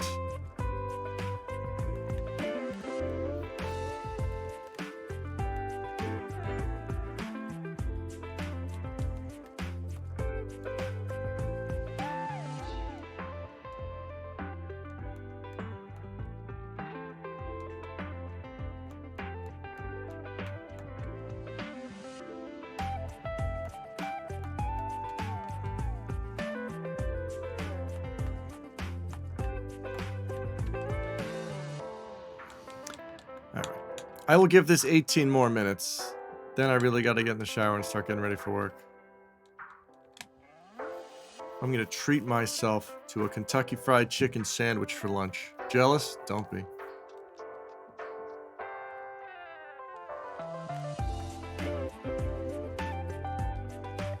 And I wanted to do a family chicken sandwich, but I don't know what kind of accoutrement I can purchase at the Combini. I'll take a look next time I'm in there. If I can get a single slice of cheese, I will. Japan's the grand master of individually wrapped food. Why can't I get a slice of cheese? I bet I can. Kraft singles. Not to be confused with Kraftwerk singles. That's music.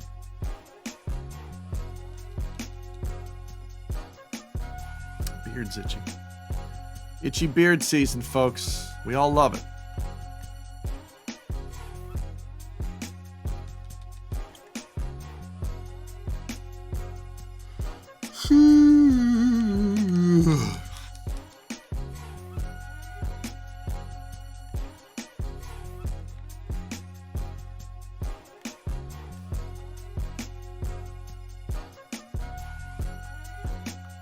I was so excited because I saw a medal, but it was a bronze. It was a bronzo. That's another. You're killing me.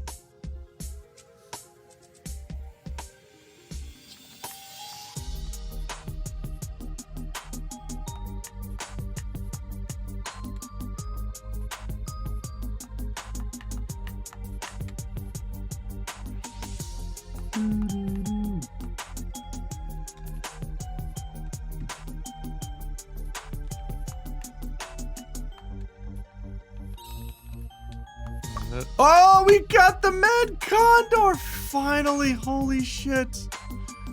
I was so stuck in autopilot mode, I didn't know what was happening.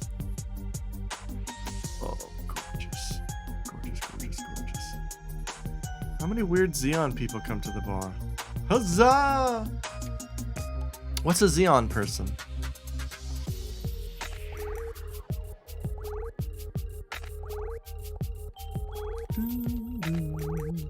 Save this money so that I can leave this place. Next up is Bighorn. So I'm gonna plant myself in front of that tower where the Bighorns live. Space Nazis. In Gundam, the space Nazis are called Zeon. You're asking how many Gundam anime characters come to the bar? Because it is 0. 69 gold! Living the dream.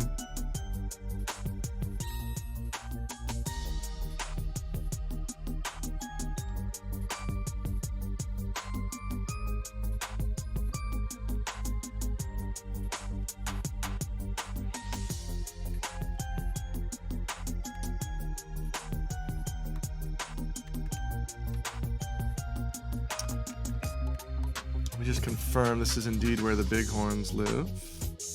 For some reason, some Gundam fans really like to glom onto the Zeon team, and I think it's weird and sketchy. Oh, it's just people trying to hide their Nazism, I guess.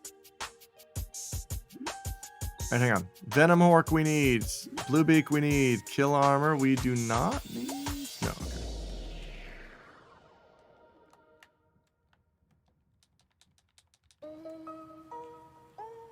It is weird as fuck. Yeah. No, yeah, that just seems like 4chan Nazis who can be like, hey, look, it's just like me. I think that's all it is.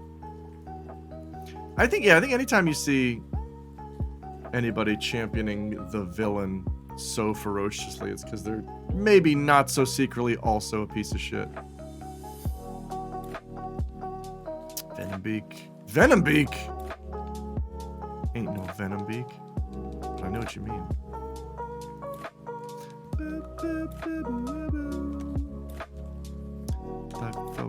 Wait, there's Bighorns in here, right? Eliminato. Bighorns! Misi's Bighorn?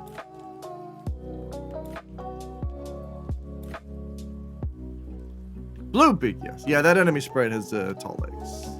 It sure does.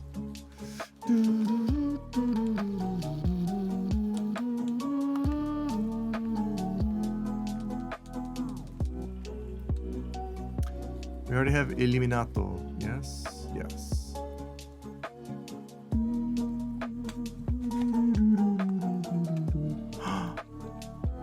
Love these Bighorns. Shit. Not that it matters, but I'm gonna update.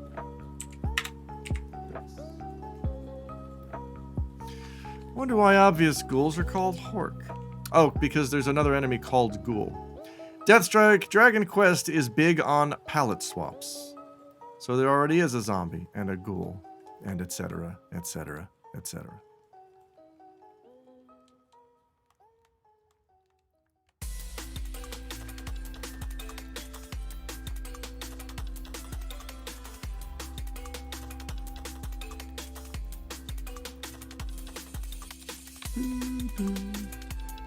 It's a lot of fun. I love palette swaps.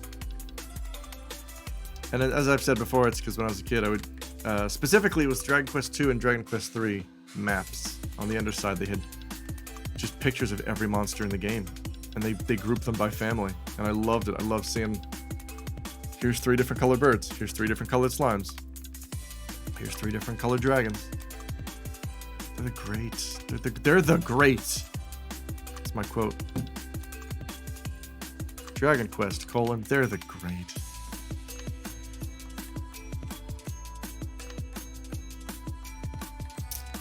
These are all primed to drop gold, right? Is there anything in here? No, yeah, they're all good. Sweet.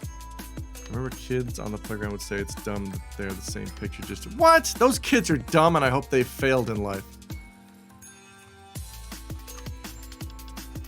They don't know dick from shit. Cut them out of your life. Stop talking to those kids. I don't care if it's been 30 years. Call them up to tell them you're not talking to them anymore. Dragon Warrior 401 was all, here's 2 different color Death Starks. That's true.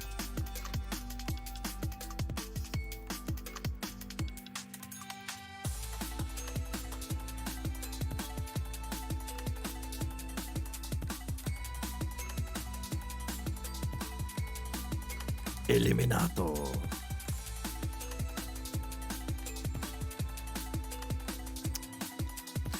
I like the pose. Yeah, the armor's got a cool pose. I have some metal statuettes of some Dragon Quest monsters. I really want one for the knight. I've seen the plastic one. I've seen a plastic knight, but I really want a metal one. I want a shiny metal one.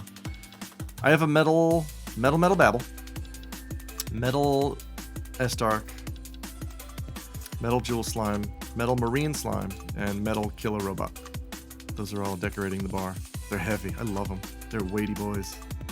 Diecast? I guess that's what they are. I don't know.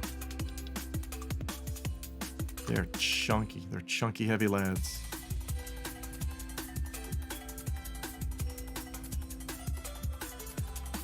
Nice. No, I don't want to fight you, Kill Armor.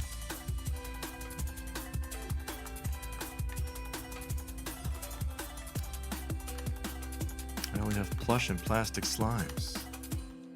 There's no wrong kind of slime to have. Slimes are fantastic.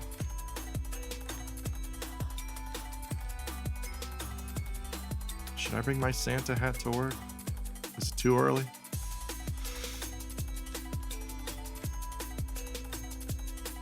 And a ceramic cup and a plastic bowl and fork spoon. Ooh, nice. I want to get those King Slime salt and pepper shakers. Those are cute.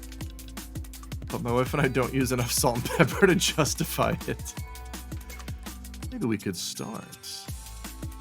You know what this needs? A little pepper. I'll just tell her, hey, when you're cooking, never season anything. Okay.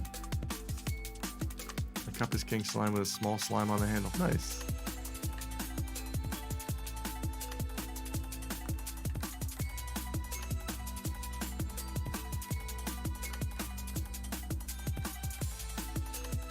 Get out of here, big horn. Damn it.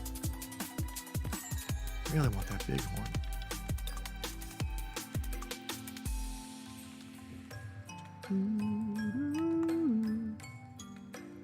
Yeah, Slime Knight's a good design. I like him a lot. Are there different encounter rates on different floors of this tower? Because this ain't doing it for me. Well, this is doing it for me.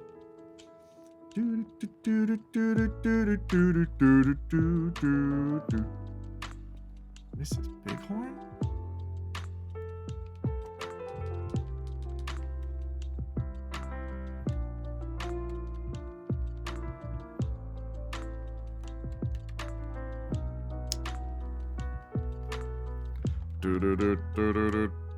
Just a small dude riding a normal slime or a normal guy on a giant slime.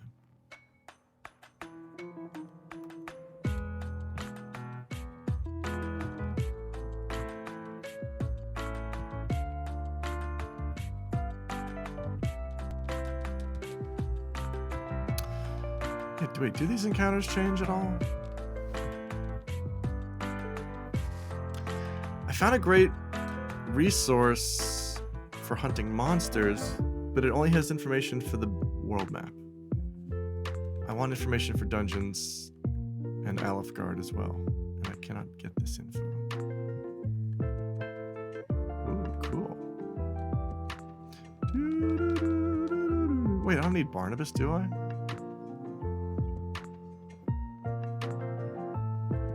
I'm done with Barnabas, right? Barnabas. Yes, Barnabas is done. Thought the Black Axe Knight of Dragonborn 1 and that destroyed town was scary.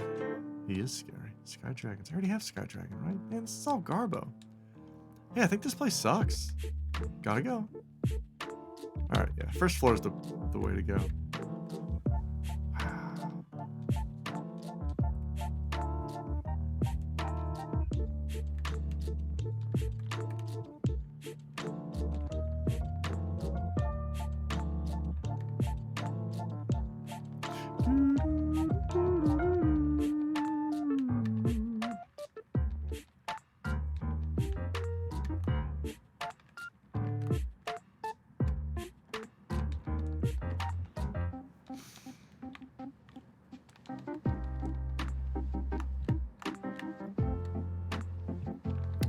I'm giving this 5 more minutes, and then it's 3 p.m. and I gotta get ready. When did the enemy show up in the overworld, Sev? Well, not in original 7, only in remake 7. They showed up before that. in, I guess, did DQ10 come out before 7? I want to say DQ... Oh, no, DQ9. Yeah, it was DQ9 on the DS. Dodoy.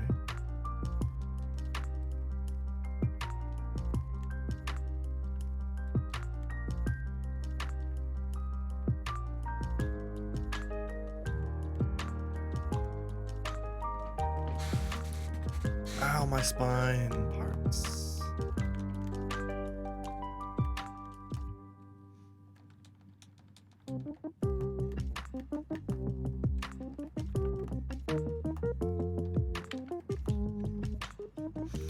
Does anyone still trade Dungeons and 9 over there? No.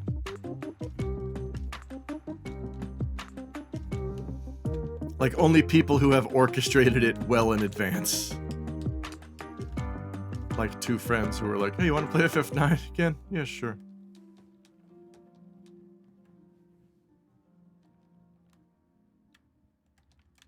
Doo-doo-doo.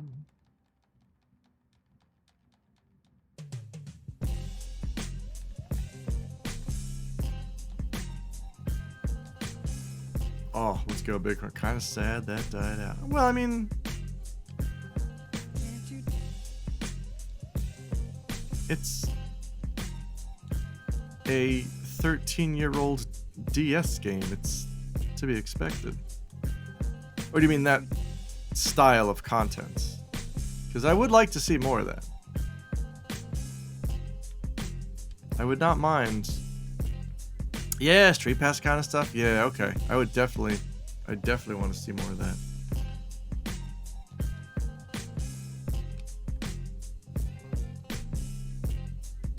Or even, you know what? Could Sony take advantage of this? Because Sony doesn't do handhelds anymore.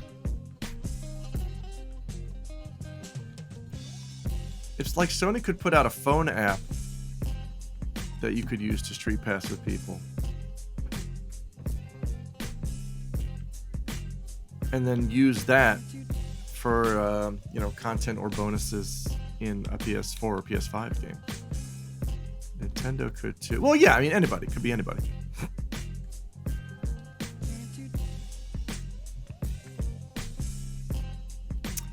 Yeah, that would mean doing something online.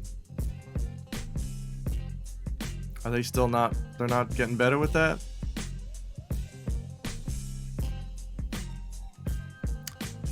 DQ9 was a proto Street Pass thing. You had to keep the game running. Oh, that's right.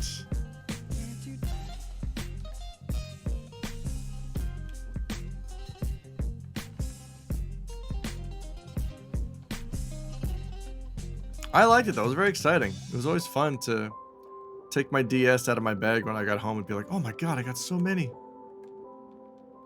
Look at all these cool dungeons.